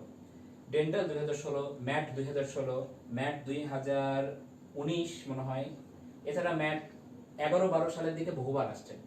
এখানে লিখে রাখো বহুবার ম্যাট, বা একটা ইনফিনিটি স্টার দিয়ে রাখো, তাহলেই হবে যে এই শক্তির রূপান্তরটা পড়তে হবে। আমি একটা হেল্প করি, 2-1টা পয়েন্ট ধরাই দিই। শক্তির রূপান্তর টপিকসে দেখো 1 নম্বর পয়েন্টে লেখা আছে যে পানি উচ্চ স্থান থেকে নিম্ন স্থানে প্রবাহিত হয়। এই প্রবাহিত হওয়ার সময় কোন শক্তি কোন শক্তিতে রূপান্তরিত হয়? দেখো, স্থিতি শক্তি গতি শক্তিতে রূপান্তরিত হয়, এরকম একটা লাইন আছে।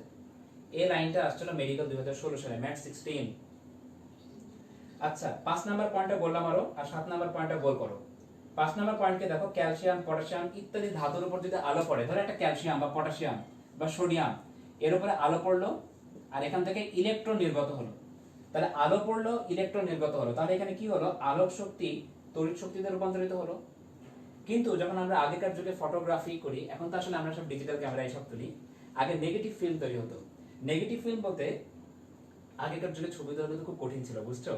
আগে যখন আমরা ছোট ছিলাম তখন এরকম হতো যে আমাদের ক্যামেরাতে ফিল্ম কোটার মধ্যে থাকতো, বাবা মায়েরা সবাই মিলে বসতেন, সবাই মিলে একটা ছবি উঠবে, সবাই ধীরস্থির ভাবে একটা ছবি তুলে রাখতাম, এবং ছবিটা কিন্তু তখন দেখা যেত না, মানে খুব ঝামেলা ছিল তখন। পরে দেখা যেত ছবিটা আমরা যখন ওয়াশ করে নিয়ে আসতাম, তখন দেখা যেত কারো মাথা কাটা গেছে, কারো পা কাটা গেছে, কারো হয়তো দেখা গেছে পেট বেশি বড় দেখা যাচ্ছে, কারো ভুঁড়ি দেখা যাচ্ছে, এইরকম ব্যাপার স্যাপার আর কি। আগেকার যুগে এরকম ছিল আর কি। তো সেখানে কি হতো যে আমাদের ফিল্ম ছিল, সেখানে আলো পড়লে রাসায়নিক বিক্রিয়া ঘটতো, বিক্রিয়া ঘটে একটা নেগেটিভ ফিল্ম তৈরি হতো। তাহলে এইটাই আমরা লিখবো 6 নম্বর পয়েন্ট। 7 নম্বর পয়েন্টে দেখো, ফটোগ্রাফি ফিল্মের উপর আলো পড়লে কি হয়? আলোক শক্তি রাসায়নিক শক্তিতে রূপান্তরিত হয়। এই দুটো লাইন খুব ইম্পর্টেন্ট, ঠিক আছে?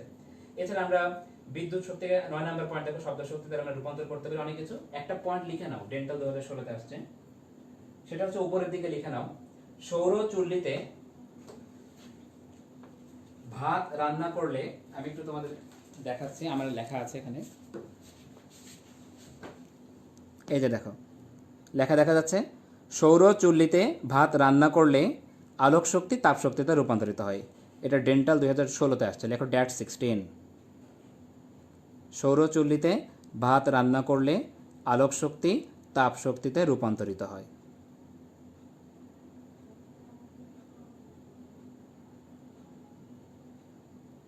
আচ্ছা, আশা করি লেখা হয়ে গেছে। এবারে নিচের দিকে দেখো, এই 11 নম্বর পয়েন্ট যেটা দাগানো হলো, তারপরে দেখো নিচের দিকে লেখা আছে বোল্ড হরফে দুইটা লাইন যায়, এটাকে আমরা বলি শক্তির নিত্যতা, অবিনশ্বরতা বা শক্তির নিত্যতা সূত্র, নিত্যতা বিধি বা সংরক্ষণ সূত্র, এরকম কয়েকটা শব্দ আছে, এটা বললাম আরও যে শক্তি এক রূপ থেকে আরেক রূপে রূপান্তরে তাকে কী বলা হয়। Okay fine. এরপরে দেখো শক্তির একক, টপিক্স নাম্বারটা মিলাও, অনেক সময় পেজ নাম্বার মিলবে না তোমাদের। টপিক্স নাম্বার হচ্ছে 5.5.2, শক্তির একক দুইটা লাইন দাগাও, শক্তির একক জুল। শক্তির মাত্রা দুইটা লাইন দাগাও, দেখো শক্তির মাত্রা কাজের মাত্রার মতো ml² T⁻²। দাগানো হলে দেখো শক্তির মাত্রা টপিক্সে মোটামুটি 3 নম্বর লাইনে লেখা আছে শক্তির সবচেয়ে সাধারণ রূপ হচ্ছে কোনটি।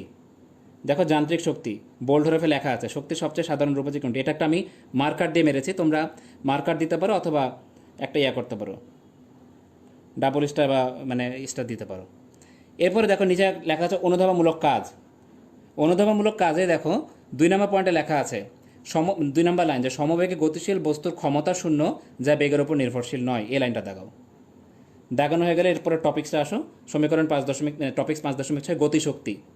টপিক্সে আসলে দেখো নিচের দিকে লেখা আছে বোল্ডারের সংজ্ঞা, গতিশক্তির সংজ্ঞা, কোনো গতিশীল বস্তু তার গতির জন্য কাজ করার যে সামর্থ্য বা শক্তি লাভ করে তাকে বলা হয় গতিশক্তি, এই লাইনটা দাগাও। যে কোনো সচল বস্তুর মধ্যে গতিশক্তি থাকে, লাইনটা দাগাও। এককটা টিক দাও, মাত্রাটা টিক দাও, একই আগের মতো। তার পরের প্যারার যে 4টা লাইন আছে সেটা দাগাও। কোনো বস্তুর গতি চলন ঘূর্ণন বা চলন ঘূর্ণন মিলিয়ে জটিল হতে পারে, এরকম লাইন আছে দেখো একটা প্যারাতে।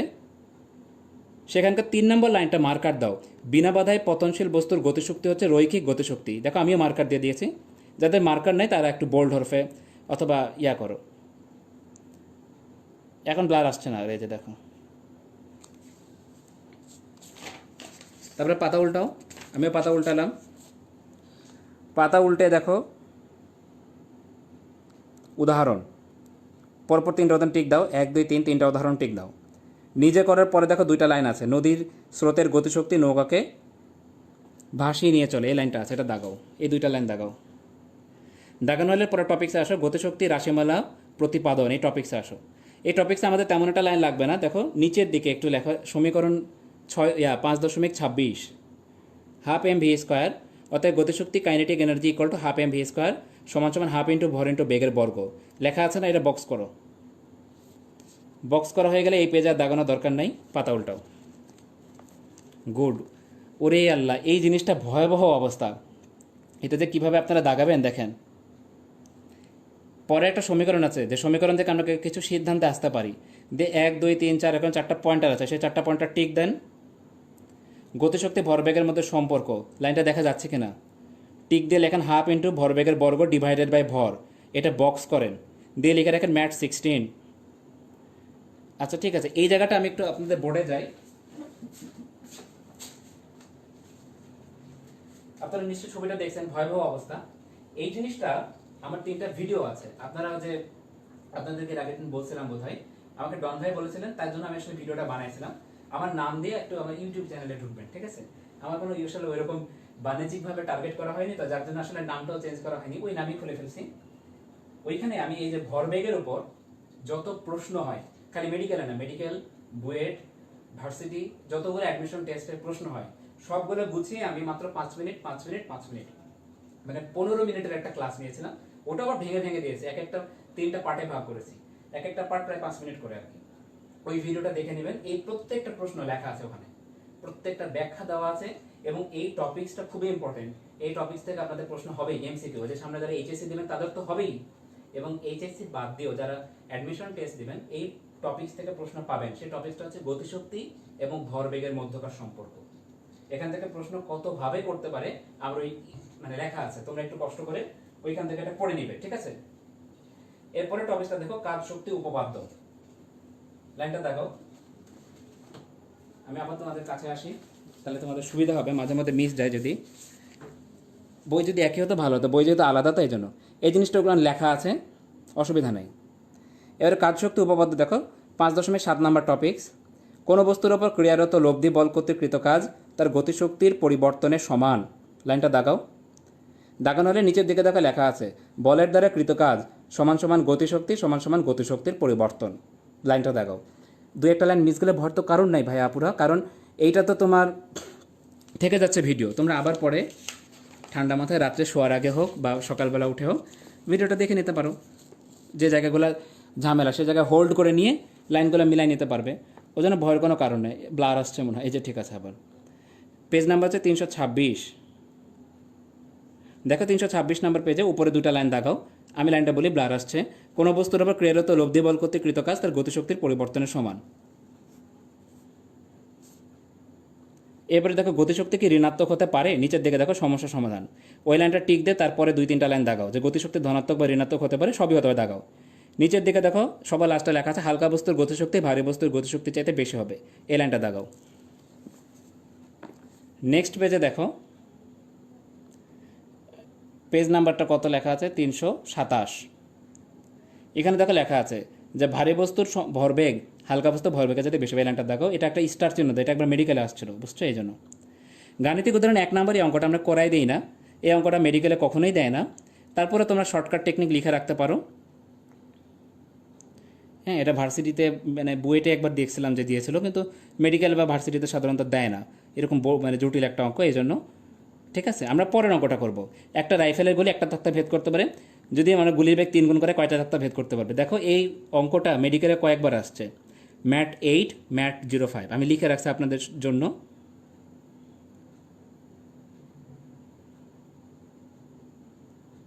আচ্ছা, আমার বই চুরি করে লাভ নাই, প্রতি বছরই আমি এভাবে বই দাগাই, বুঝছেন? এর জন্য অসুবিধা নেই। আচ্ছা, এই অঙ্কটা দেখেন কত সহজ একটা অঙ্ক। এই অঙ্ক থেকে মাঝে মধ্যে প্রশ্ন করে। তবে একটা ব্যাপার কি, আমার বইটা যদি দাগান, এইখানে যেটা হচ্ছে কি ইম্পর্টেন্ট লাইনগুলো দাগানো আছে। আপনারা যখন নিজেরা দাগাচ্ছিলেন ইম্পর্টেন্টের সাথে সাথে হয়তো আনইম্পর্টেন্ট লাইনও দাগানো আছে, বাট এই লাইনগুলো পড়লে ইনশাল্লাহ খালি মেডিকেলে না, এখান থেকে পড়লে আমার বিশ্বাস যে আপনারা এমসিকিউ যে কোনো পরীক্ষায় এমসিকিউ যদি বইয়ের ভিতর থেকে করে কমন পাবেন। কারণ আমি মোটামুটি অনেকদিন ধরেই তো পড়াচ্ছি, পড়াতে পড়াতে কোন লাইনগুলো আসে, কোন লাইনগুলো কোন কোচিংয়ে দেয়, এই জিনিসগুলো একটা মোটামুটি আইডিয়া হয়ে গেছে।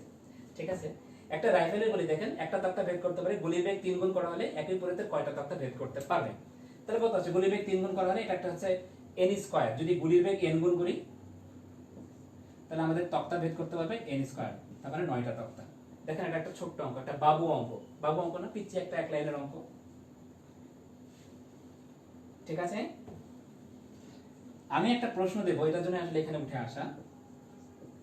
প্রশ্ন হলো একটি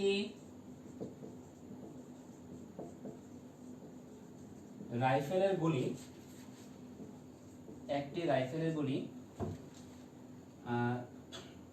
3টে তক্তা ভেদ করতে পারে। এটা একবার আসছিল, এই প্রশ্নটা একটা আমার বানানোর প্রশ্ন না, একবার ভার্সিটিতে একটা পরীক্ষা আসছিল। 3টে তক্তা ভেদ করতে পারে, এরূপ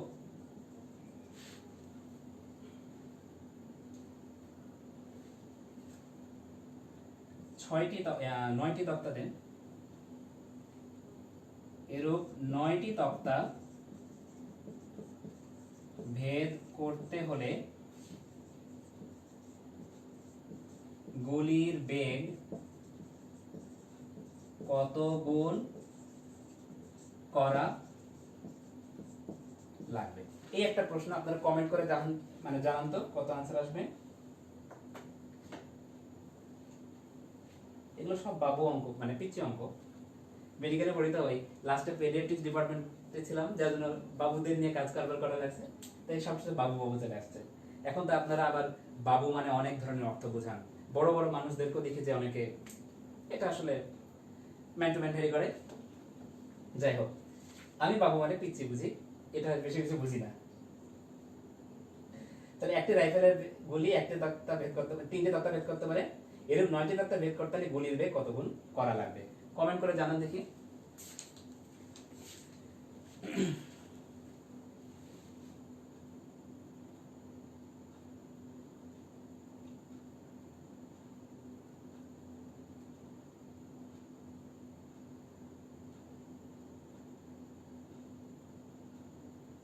আচ্ছা, অনেকে লিখেছেন √3।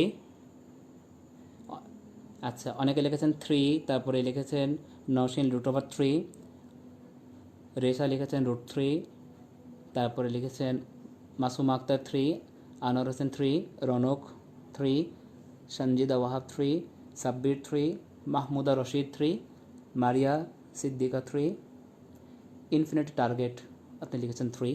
Okay fine, thank you.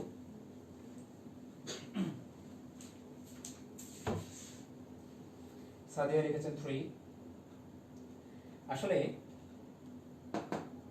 এটার আনসার কত আসবে?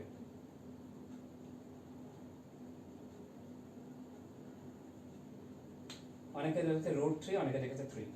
দেখেন একটা রাইফেলের গুলি 3টা তক্তা ভেদ করতে পারে, তাহলে 9টা তক্তা ভেদ করতে হলে গুলির বেগ কত গুণ করতে হবে? আগে 3টা তক্তা, আগে যদি বেগ হয় v, 3টা তক্তা ভেদ করার জন্য তার আমরা জানি গতিশক্তি আসছে 12 mv²।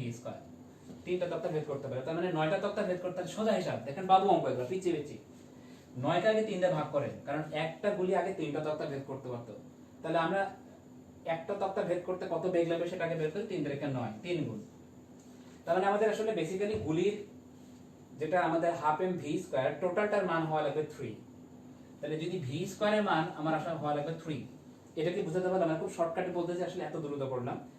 v² এর মান হওয়া লাগবে 3, তাহলে আমার বেগ কত গুণ হওয়া লাগবে? √3। आंसर হচ্ছে √3। এটা খুবই দ্রুত, মানে 1 সেকেন্ডে মানে অঙ্কগুলো দেখবেন, তাকে এমসিকিউ পূরণ করে ফেলবেন। এই টাইপের করা, যে আসলে আমাদের আগে যদি তোমার এরকম হতো যে আগে 3টা তক্তা ভেদ করার ব্যাপারটা ছিল না, তাহলে আমাদের যেটা হতো কি এইটাকে আমরা √ওভার করে দিতাম। বাট যেহেতু এখন 3টা তক্তা ভেদ করছে আগেই, তাই 3 দিয়ে ভাগ করেন, তাহলে কয়টা আসছে? 3। এইটা হচ্ছে v² এর মান, তার মানে v = √3। ওকে, বুঝছেন কিনা আমি বুঝতে পারলাম না, বুঝলে বলবেন যে বুঝছি ভাই, তাই হবে বিষয় না। আচ্ছা, এই অঙ্কটার পরে পাতা উল্টা আপনাদের কাছাকাছি একটু আসি।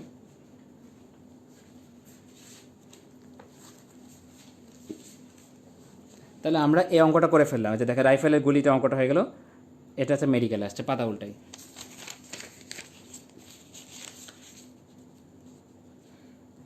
দেখেন পাতা উল্টে গাণিতিক উদাহরণ 3 নাম্বার পরে পেজে দেখেন পিচ্ছে একটা অঙ্ক, বাবু অঙ্ক।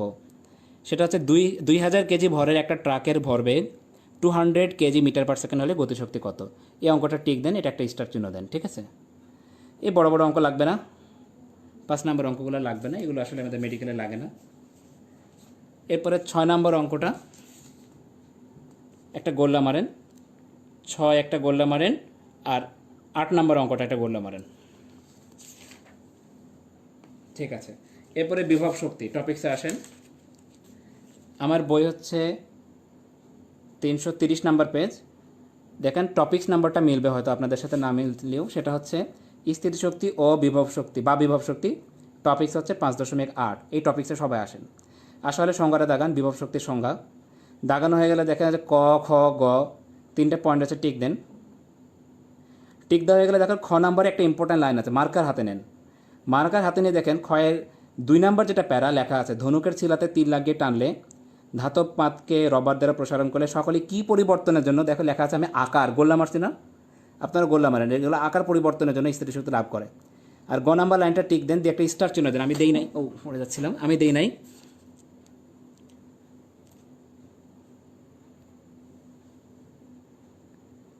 গ নাম্বার লাইনে দাগান, যে সেটা হচ্ছে যে উচ্চে অবস্থিত পানিতে পাহাড়ের চূড়ায় বরফ এবং এরকম একটা লাইন আছে না, আকাশে মেঘে অবস্থান পরিবর্তন, এই অবস্থানটা গোল্লা মারেন।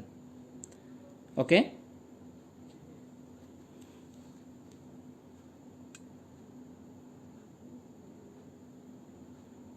এবং নিচে দেখে বোল্ডার হবে, দেখো লেখা আছে কোনো একটা বস্তু, এরকম বোল্ডার হবে লেখা আছে না, বর্তমান অবস্থা থেকে কোনো সাপেক্ষে একটা লাইন দাগান, স্থিতিশক্তি পরিমাণ। পাতা উল্টান।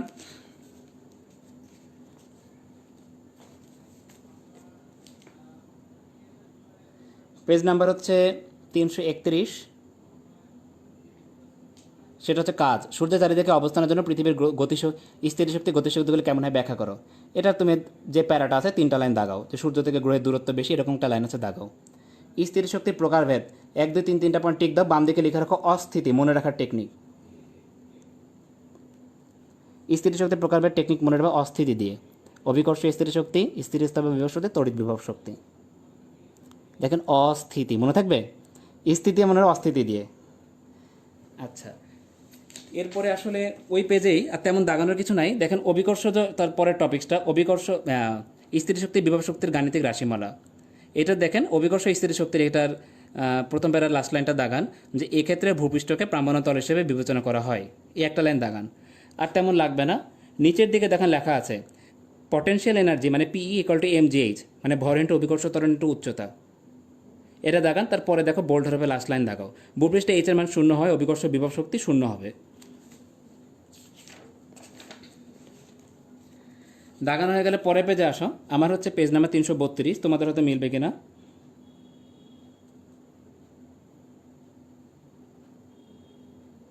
ফোকাস করতে পারছে না আসলে, একটু ব্লার লাগছে, দেখি ফোকাস হয় কিনা। আচ্ছা, না হলে নাই, আপনারা বইয়ের সাথে মিলান। দেখুন পরের পেজে লেখা আছে কোনো বস্তু অভিকর্ষ বিভব শক্তির মান প্রামাণ্য তল থেকে, এরকম একটা লাইন আছে। যেহেতু ফোকাস হচ্ছে না, আমি দূরেই যাই তাহলে।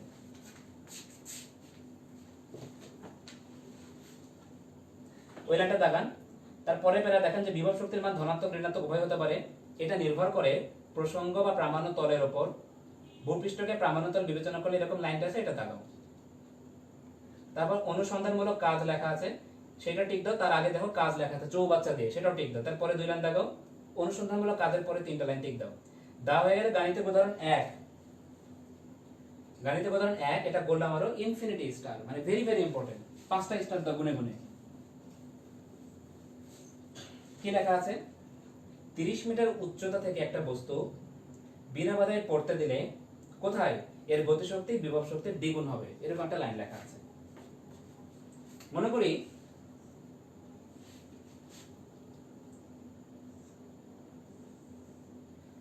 ভূমি থেকে এইচ উচ্চতায় একটা বস্তু এই জায়গায় ছিল, এম ভরের একটা বস্তু। এম ভরের একটা বস্তু ভূমি থেকে এইচ উচ্চতায় ছিল, ঠিক আছে? বস্তুটা উপর থেকে নিচের দিকে পড়তে পড়তে পড়তে পড়তে পড়তে এই অবস্থানে আসলো, এই অবস্থানে। অর্থাৎ ভূমি থেকে মনে করলাম x মিটার উচ্চতায় বস্তুটা এই জায়গায় আসলো। তাহলে টোটালি বস্তুটা এখান থেকে এতটুকু কতটুকু দূরত্ব অতিক্রম করেছে? h - x। ক্লিয়ার? এই অবস্থানে আমার এখন নির্ণয় করতে হবে তার বিভব শক্তি কত। তো এই অবস্থানে বস্তুর বিভব শক্তি ইকুয়াল টু mgx, mg এর x ভূমি থেকে উচ্চতা। আর গতিশক্তি আমরা জানি, গতিশক্তির একটা সমীকরণ জানি, সেটা হচ্ছে হাফ m v স্কয়ার। আর কিছু জানি না, ধরেন হাফ m v স্কয়ার। আবার v স্কয়ার সমান আমরা কি জানি? v স্কয়ার সমান u স্কয়ার প্লাস 2as, যেখানে আদি বেগ u সমান 0, যেটা m ভর একটা বস্তু স্থির ছিল, তাহলে আদি বেগ আমরা 0 নিলাম। 2a মানে হচ্ছে অভিকর্ষিত ত্বরণ, এটা তো অভিকর্ষিত ত্বরণ g এর টানে নিচের দিকে পড়তেছে, তাহলে এর বদলে আমরা g লিখলাম।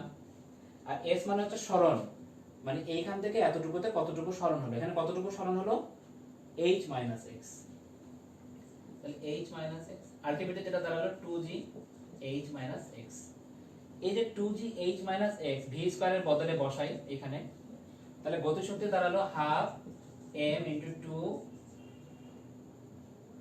2g h - x। এটা কাটাকাটি চলে গেল, থাকছে mg h - x। এটা হচ্ছে আমাদের গতিশক্তি, এটা হচ্ছে বিভব শক্তি।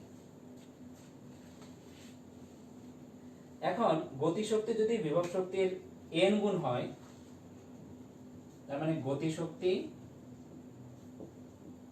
এর কনসেপ্টটা বোঝাচ্ছি আমি। বিভব শক্তির n গুণ হলে আমি কি লিখব? গতিশক্তি বিভব শক্তির n গুণ, তার মানে বিভব শক্তি mgx এর সাথে n গুণ হবে, equal to mg h - x। এটা গতিশক্তি, এটা বিভব শক্তি। বিভব শক্তির n গুণ মানে n দিয়ে গুণ করলাম, তাহলে যেটা দাঁড়াচ্ছে যে mg h - mgx। এটা এই পাশে নিয়ে আসলাম, এই পাশে নিয়ে আসলে যেটা দাঁড়াচ্ছে যে অতএব mg x নিলে n + 1 equal to mg h। ওই পক্ষ থেকে m আর g কাটাকাটি গেল, অতএব x equal to h divided by n + 1। এইটা আপনারা বক্স করে রাখেন যে ভূমি থেকে উচ্চতা x equal to h divided by n + 1। এই টেকনিকটা আমরা সব সময় অ্যাপ্লাই করব। যদি আপনারা বক্স না করেন সমস্যা নেই, গুছিয়ে লিখে রাখেন। এইসব অঙ্কগুলো আসলে অনেক বড় বড় অঙ্ক, কিন্তু অঙ্কগুলো আসলে পিচ্চি। এগুলো একটা ইনফ্যান্ট অঙ্ক, মানে পিচ্চি বাবু অঙ্ক। সেটা হচ্ছে লিখবেন আপনারা, ভূমি হতে উচ্চতা x হলে x equal to h divided by n plus 1, যেখানে n সমান সমান লেখেন গতি শক্তি বিভব শক্তির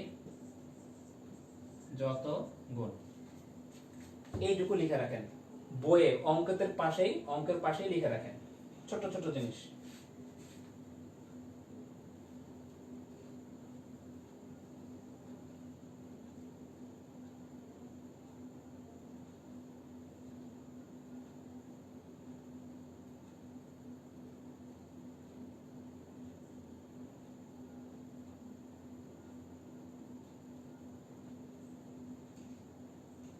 লিখে রাখছেন বিভব শক্তি যত গুণ।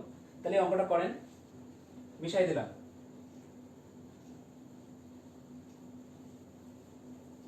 এখানে বলেছে 30 মিটার উচ্চতা থেকে একটা বস্তু বিনা বাধায় পড়তে দিলে কখন এর গতি শক্তি বিভব শক্তির দ্বিগুণ হবে।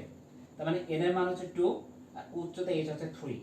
তাহলে আমাদের x এর মান বের করতে হচ্ছে x 30 ডিভাইডেড বাই 2 প্লাস 1, তার মানে হচ্ছে 3 দিয়ে ভাগ করলে 10। দেখেন आंसर হচ্ছে 10, উত্তর 10 মিটার। ক্লিয়ার?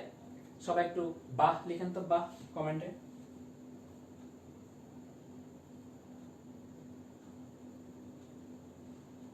বুঝলে লেখেন, আর না বুঝলে লেখার দরকার নেই।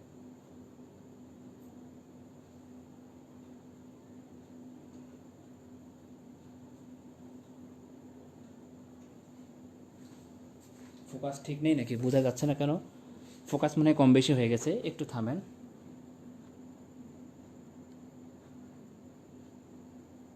ঠিক আছে তো ফোকাস? আমার মনে হয় যে ঠিকই আছে। যাক, সবাই বুঝতে পারছে, থ্যাংক ইউ।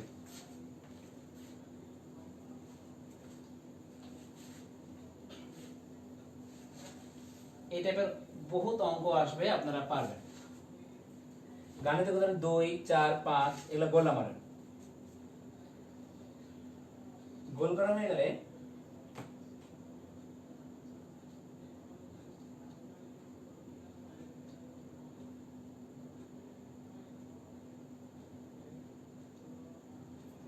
সবাই 335 নাম্বার পেজে আসেন। পেজ নাম্বার মিলবেন আমি জানি। সো যেটা করবেন সেটা হচ্ছে যে টপিকস নাম্বার দেখেন, সমস্যা সমাধান বলে একটা লেখা আছে, তার আগে অনুধাবনমূলক কাজ আছে, তার আগে দেখেন। আপনাদের এখানে বইটা নিয়ে আসি নাকি? বইটা নিয়ে আসি, তাহলে দেখতে পাবেন। আমার বই 335। যখন আপনারা শুরু করবেন আমাদের কোচিংয়ে, তখন আমরা নতুন বই দাগাই দেবো, তখন আর সমস্যা হবে না, বইয়ের সাথে বই মিলে যাবে। 335 নাম্বার পেজে আছে। এই যে দেখেন, সমস্যা সমাধানের উপরে লেখা আছে স্প্রিংটির দৈর্ঘ্য x পরিমাণ সংকুচিত করলে সঞ্চিত বিভব শক্তি হাফকে এক্স স্কয়ার, এই লাইনটা দাগান। এরপরে সমস্যা সমাধান টপিকসে দেখেন, স্থিতি শক্তি কি ঋণাত্মক হতে পারে, এই লাইনটা দাগে, তারপরে দুইটা লাইন দাগান। নিচের দিকে দেখো লেখা আছে একটা বস্তু স্থিতিশক্তি কিভাবে শূন্য হয়, এই লাইনটা দাগায়, তারপরে প্রথম দুইটা লাইন দাগাও।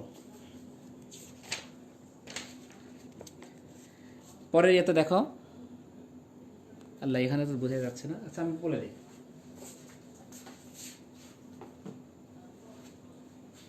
অভিকর্ষ স্থিতিশক্তি কেবলমাত্র এইচ এর উপর নির্ভর করে, কিন্তু পথের উপর নির্ভর করে না কেন, এরকম একটা লাইন আছে। তারপরে দেখো নির্দেশনাতে 3টা পয়েন্ট টিক দাও। 3টা পয়েন্ট দাগানো হয়ে গেলে 3টা লাইন আর কি। দেখো 337 নাম্বার পেজ, গাণিতিক উদাহরণ 3 এবং 4 গোলা মারো, পাতা উল্টাও। টপিকস নাম্বার মেলে, এবার টপিকসে আসো। সমীকরণ 5, টপিকস নাম্বার 5.10 শক্তির নিত্যতা নীতির ব্যবহার, এই টপিকসে আসো। এই টপিকসে দেখো, এখানে দেখো লেখা আছে সূত্রটা টিক দাও, বোল্ড হরফে লেখা আছে শক্তি অবিনশ্বর, শক্তি সৃষ্টি বা ধ্বংস করা যায় না, কেবল এক রূপ থেকে অন্য রূপে রূপান্তরিত করা যায়। এটা টিক দিয়ে তারপরে একটা বড় প্যারা আছে, পুরো প্যারাটা ব্র্যাকেট দাও। দেখো প্যারার মধ্যে একটা শব্দ আছে যেটা ইম্পর্টেন্ট, সেটা হচ্ছে ইউরেনিয়াম, যেটার পারমাণবিক সংখ্যা দেওয়া আছে 92 আর ভর দেওয়া আছে 235। এই 200 এইটা বললাম। আরো মাঝে মধ্যে প্রশ্ন করা হয় যে এখানে ইউরেনিয়াম যেটার ভর কত, 235 ভর বিশিষ্ট, এটা দাগাও। দাগানো হয়ে গেলে দেখো অনুসন্ধানমূলক কাজ টপিকসটা আছে, সেটা টিক দাও নিচের দিকে দিয়ে, তারপরে দেখো 3টা মানে পরের যে 2 নাম্বার প্যারাটা ব্র্যাকেট দাও। আমি লাইনটা পড়ি, গ্যাসপূর্ণ বেলুনের মোট ওজন অপেক্ষা এর উপর প্লবতা এবং ঊর্ধ্বমুখী ঘাত অনেক বেশি, এরকম একটা লাইন আছে। সেই লাইনের প্যারা 3টা লাইন 4টা লাইন আছে, মানে সে ব্র্যাকেট দাও। পাতা উল্টাও, পাতা উল্টাও। 340 নাম্বার পেজে দেখো, টপিক হচ্ছে সরল ছন্দিত গতির শক্তি। এটার উপরের দিকে বোল্ড হরফে লেখা আছে, অতএব সর্বোচ্চ অবস্থানে পাথরটি সম্পূর্ণ গতিশক্তি স্থিতিশক্তিতে রূপান্তরিত হয়ে যায়। বোল্ড হরফে যে লাইনটা আছে সেইটা দাগাও। দাগানো হয়ে গেলে দেখো টপিকস নাম্বার হচ্ছে সরল ছন্দিত গতির শক্তি, এর আগে লাইনটা বোল্ড হরফে আছে সেটা দাগাও। উৎক্ষিপ্ত বস্তু সর্বাধিক উচ্চতায় শক্তি নিত্যতা সূত্র মেনে চলে। এগুলো দরকার নয়, শেষ। আমাদের শক্তি সম্পর্কে যা দাগাই দিলাম ইনাফ। লাস্ট টপিক ক্ষমতা, আর কয়েকটা পেজ আছে, 2-3 পেজ আছে, আমাদের 5-7 মিনিট লাগবে। ক্ষমতা, ক্ষমতার সংজ্ঞায় লেখা আছে যে কোন একটি উৎসের কাজ করার হারকে ক্ষমতা বলে। একক সময়ে কৃত কাজ দ্বারা ক্ষমতা পরিমাপ করা হয়। এই লাইনটা দাগাও। দাগানো হয়ে গেলে তোমাদের সামনে বইটা নিয়ে আসি না,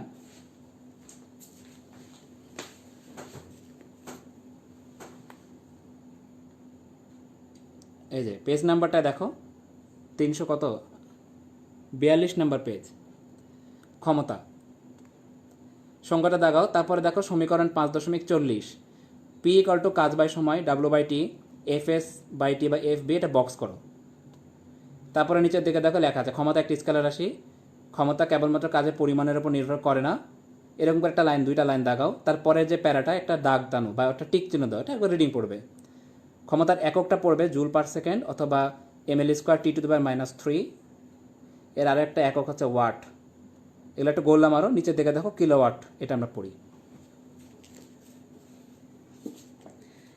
এরপরে দেখো একটা ভয়াবহ লাইন লেখা আছে, লাল কালি দিয়ে আমি লিখে রাখছি, আপনারা দেখতে মানে পাচ্ছেন কিনা।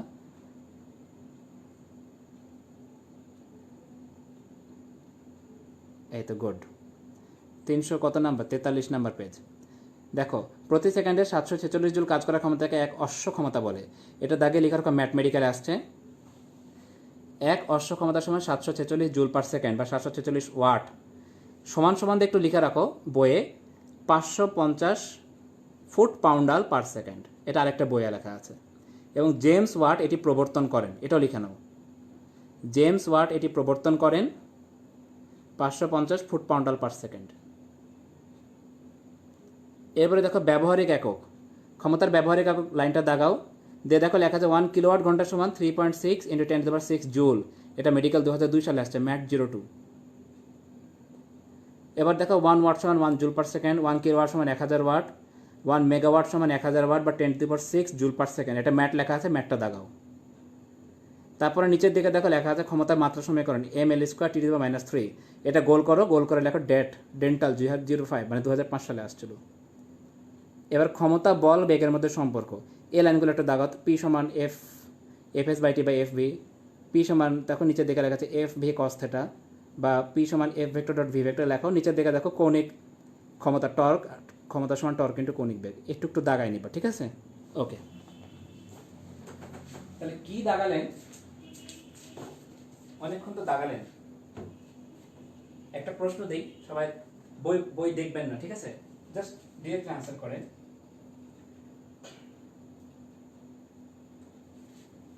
প্রশ্নটা হচ্ছে 1 ওয়াট সমান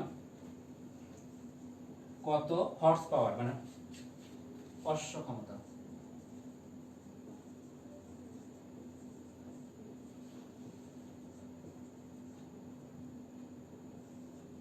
ওয়ান ওয়াট সমান কত হর্স পাওয়ার?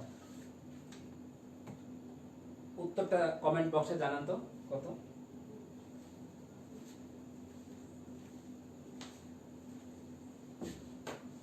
বইয়ের একদম লাইন, আশা করি আপনারা সবাই পারবেন। চ্যাট করে লিখে দেন।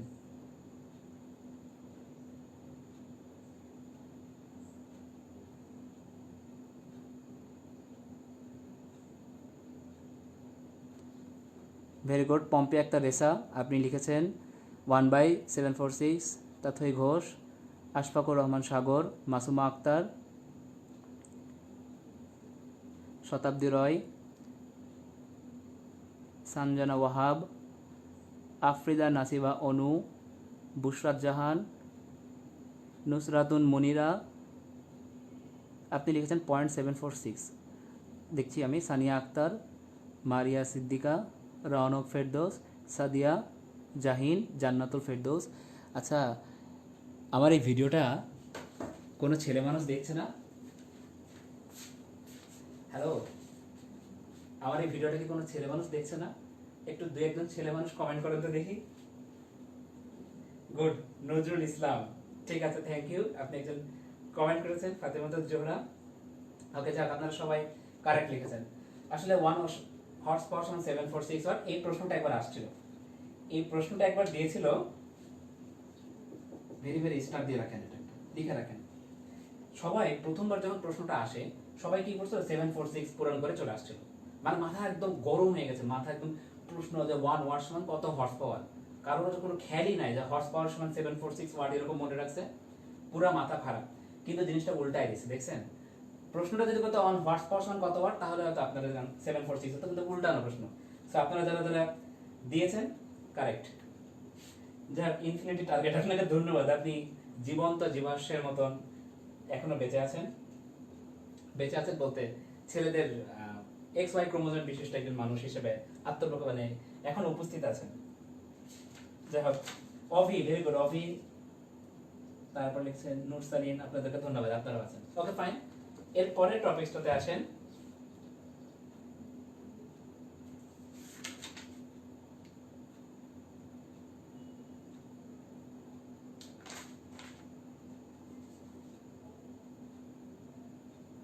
আচ্ছা, গাণিতিক উদাহরণ 5.7। এক নম্বর অঙ্কটা বললাম মারেন যে 300 কেজি ভরের একটি পাথরকে ক্রেনের সাহায্যে 0.1 মিটার পার সেকেন্ড বেগে ছাদের উপরে ওঠাতে ক্রেনের কত শক্তি ব্যয় করতে হবে। ভেরি ভেরি ইম্পর্টেন্ট, এটা দাগান। পরের টপিকটা হচ্ছে কর্মদক্ষতা, খুব ইম্পর্টেন্ট, ঠিক দেন। সংজ্ঞাটা দাগান, দেখেন ইটা ইকুয়াল টু কার্যকর শক্তি ডিভাইডেড বাই মোট সরবরাহকৃত শক্তি, এটা বক্স করেন। সমীকরণ 5.44 মানে 5.44 সমীকরণ যেটা লেখা আছে, ইটা সমান E1 minus E2 divided by E1, এরকমটা লেখা আছে। যেটা আপনাদেরকে হেল্প করে, একটু কাছাকাছি বইটা নিয়ে যাই, তাহলে কিছুটা হয়তো হেল্প হবে আপনাদের।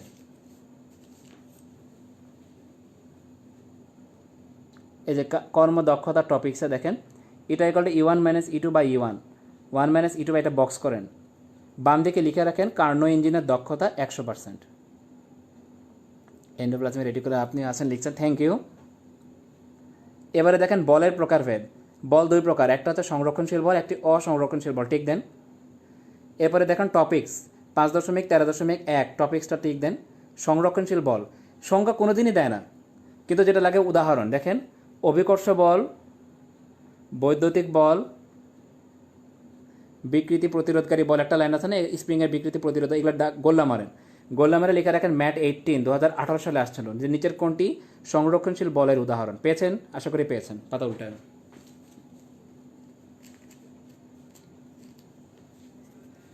পাতা উল্টায় দেখেন, আপনাদের একটু ক্যামেরার সামনে ধরার চেষ্টা করছি। সংরক্ষণশীল বলের বৈশিষ্ট্য 5টা টিক দেন, ওভাবে আসে না তেমন একটা। এবারে নিচের দিকে দেখেন, আবার সংরক্ষণশীল বল সম্পর্কে একটা বোল্ড ধরবে, দু একটা লাইন লেখা আছে। অভিকর্ষ বল সংরক্ষণশীল বল, এই বল কর্তৃক কৃতকাজ পুনরুদ্ধার করা সম্ভব, এভাবে 2-3টা লাইন লেখা আছে, সেটা দাগান। দাগানো হলে দেখেন অনুধাবনমূলক কাজ লেখা আছে। মহাকর্ষ বল একটি সংরক্ষণশীল বল, এই মহাকর্ষ শব্দটা গোল্লা মারো। এরপরে আসো অসংরক্ষণশীল বল, সংজ্ঞা লাগবে না, খালি উদাহরণগুলো গোল্লা মারেন। দেখেন ঘর্ষণ বল আর সান্দ্র বল লেখা আছে না, এই দুটো গোল মারেন, গোল করে লিখে রাখেন ম্যাট 18 আসছিল।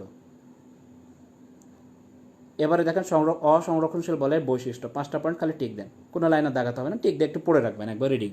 পাতা উল্টান।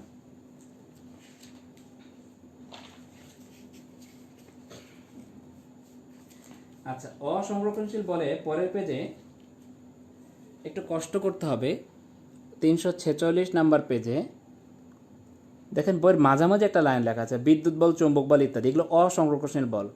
দেখেন সেটা হচ্ছে পরের পেজে দেখেন অনুধাবনমূলক কাজের উপরে এরকম 2টা লাইন লেখা আছে, শুধু এই 2টা লাইন দাগাও। গাণিতিক উদাহরণ 1 গোল্লা মারো, 2 নম্বরটা তেমন একটা লাগবে না আশা করি।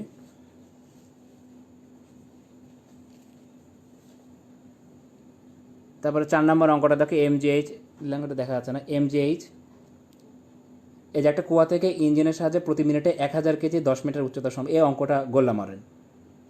বাকি অঙ্কগুলো তেমন একটা আমি দেখি নাই, ইম্পর্টেন্ট না। তাহলে ওদের আমাদের শেষ হয়ে গেল আজকে। আপনারা একটু কষ্ট করেন।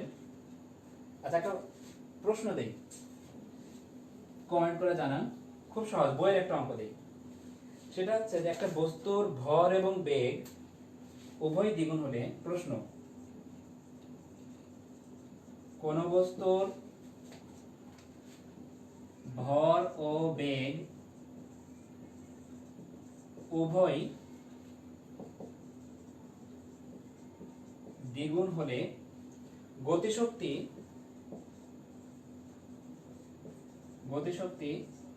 পূর্বের কত গুণ হবে? পূর্বের কত গুণ হবে? এটা কমেন্টের মাধ্যমে জানান তো কত গুণ হবে।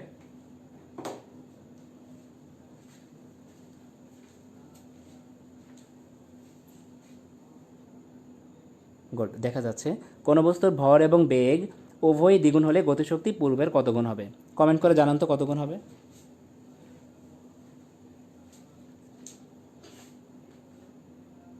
একজন কমেন্ট করেছেন অলরেডি 4 গুণ, নজরুল ইসলাম। আর আশফাকুর সাগর কমেন্ট করেছেন 8 গুণ, একজন লিখেছেন 2 গুণ। দেখা যাক কত গুণ হয়। আমাদের আরেকজন লিখে দেন, একজন 2 গুণ, অপশন এ হচ্ছে 2, অপশন বি 4, অপশন সি 8, আরেকজন লিখছে অপরিবর্তনীয়। গুড, হয়ে গেল 4টা অপশন আমাদের। দেখেন তো কত গুণ আসে। সবাই করেন, না করলে, পার্টিসিপেট না করলে অঙ্ক শিখতে পারবেন না। অঙ্ক করবেন, করতে যে ভুল হবে তখন শিখে ফেলবেন।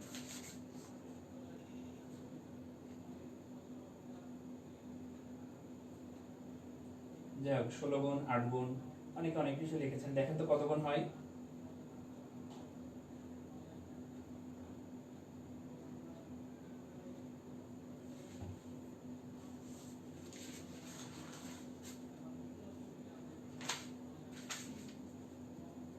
সেম লিখেছেন অনেকে।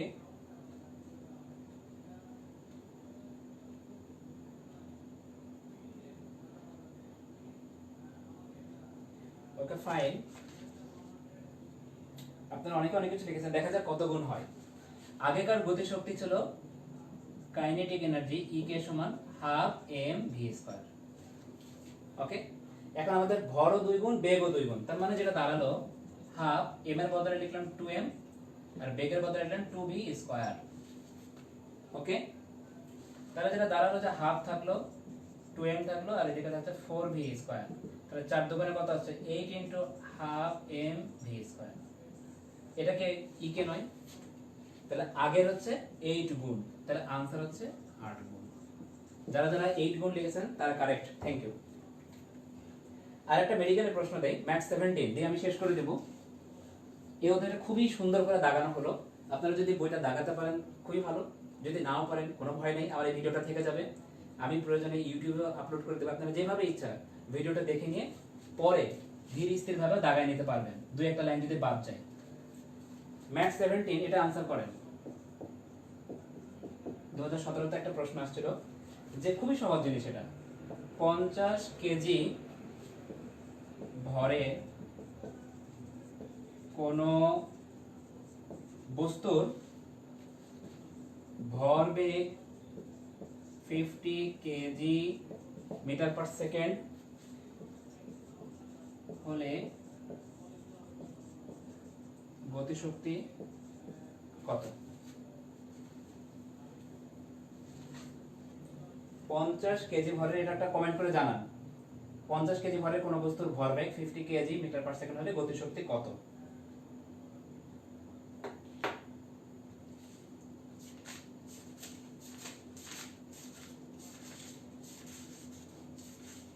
ওকে, ফাইন।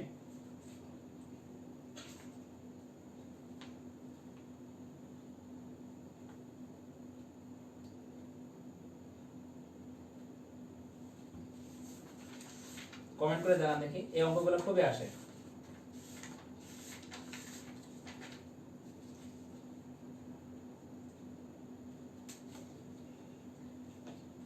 বের করছেন অনেকে, দেখি আমরা কত আসে। আমরা জানি গতিশক্তি kinetic energy equal to half M V square বা পি স্কয়ার বাই এম। তাহলে পি এর মান হচ্ছে কত? 50 kg metre, 50 into 50 divided 2 into 50। তাহলে 25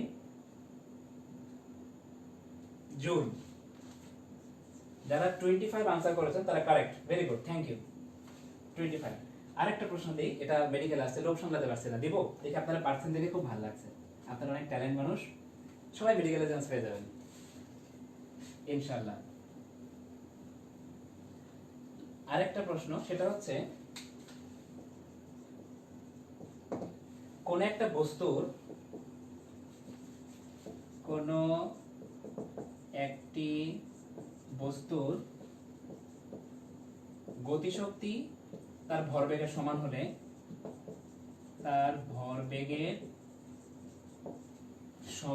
কোন একটা বস্তুর গতিশক্তি ভরবেগের সমান হলে বেগ কত? এটা একবার আসছিল মেডিকেলে, আমার ঠিক মনে নাই, তবে খুব ইম্পর্টেন্ট, একটা চমৎকার একটা প্রশ্ন। কোন একটা বস্তুর গতিশক্তি তার ভরবেগের সমান হলে বস্তুটির বেগ কত? বের করেন দেখি, আনসার করেন সবাই।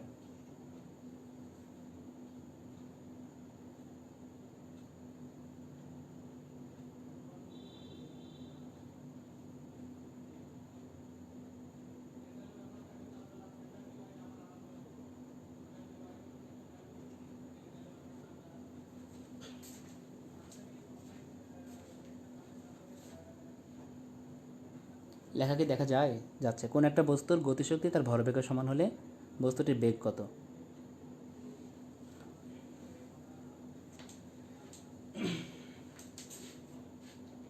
যাই হোক, অনেকে আনসার করছেন 2 2।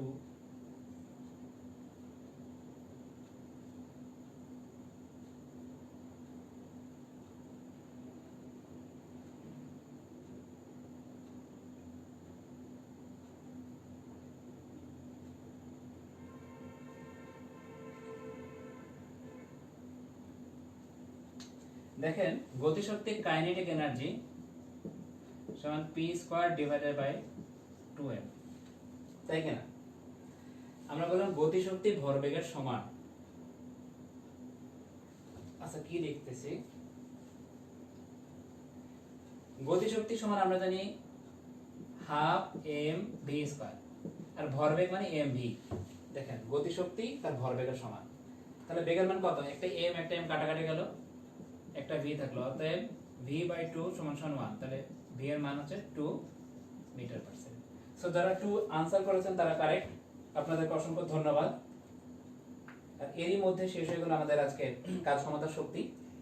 আর এই তো আপনারা জিনিসটা যেটা যতটুকু পেরেছেন দাগিয়েছেন, যদি দাগাতে না পারেন সমস্যা নেই। আর শুনুন, আরেকটা ব্যাপার হচ্ছে, একটা টপিকস আমি শুধুমাত্র আপনাদেরকে বললাম, আমার ইউটিউব চ্যানেলে দেওয়া আছে, সেটা হচ্ছে ভরবেগ, খুবই ইম্পর্টেন্ট, অবশ্যই এটা দেখে নেবেন এবং আমরা মাঝে মধ্যে যদি একটু যদি মনে করেন দেব, একটু সাবস্ক্রাইব করে রাখেন, সাবস্ক্রাইব করে রাখলে হয়তো পাবেন দু একবার যদি কোনো ভিডিও আপলোড করি। এই জন্য তো আজকে আমরা ভিডিওটা এখানে শেষ করি।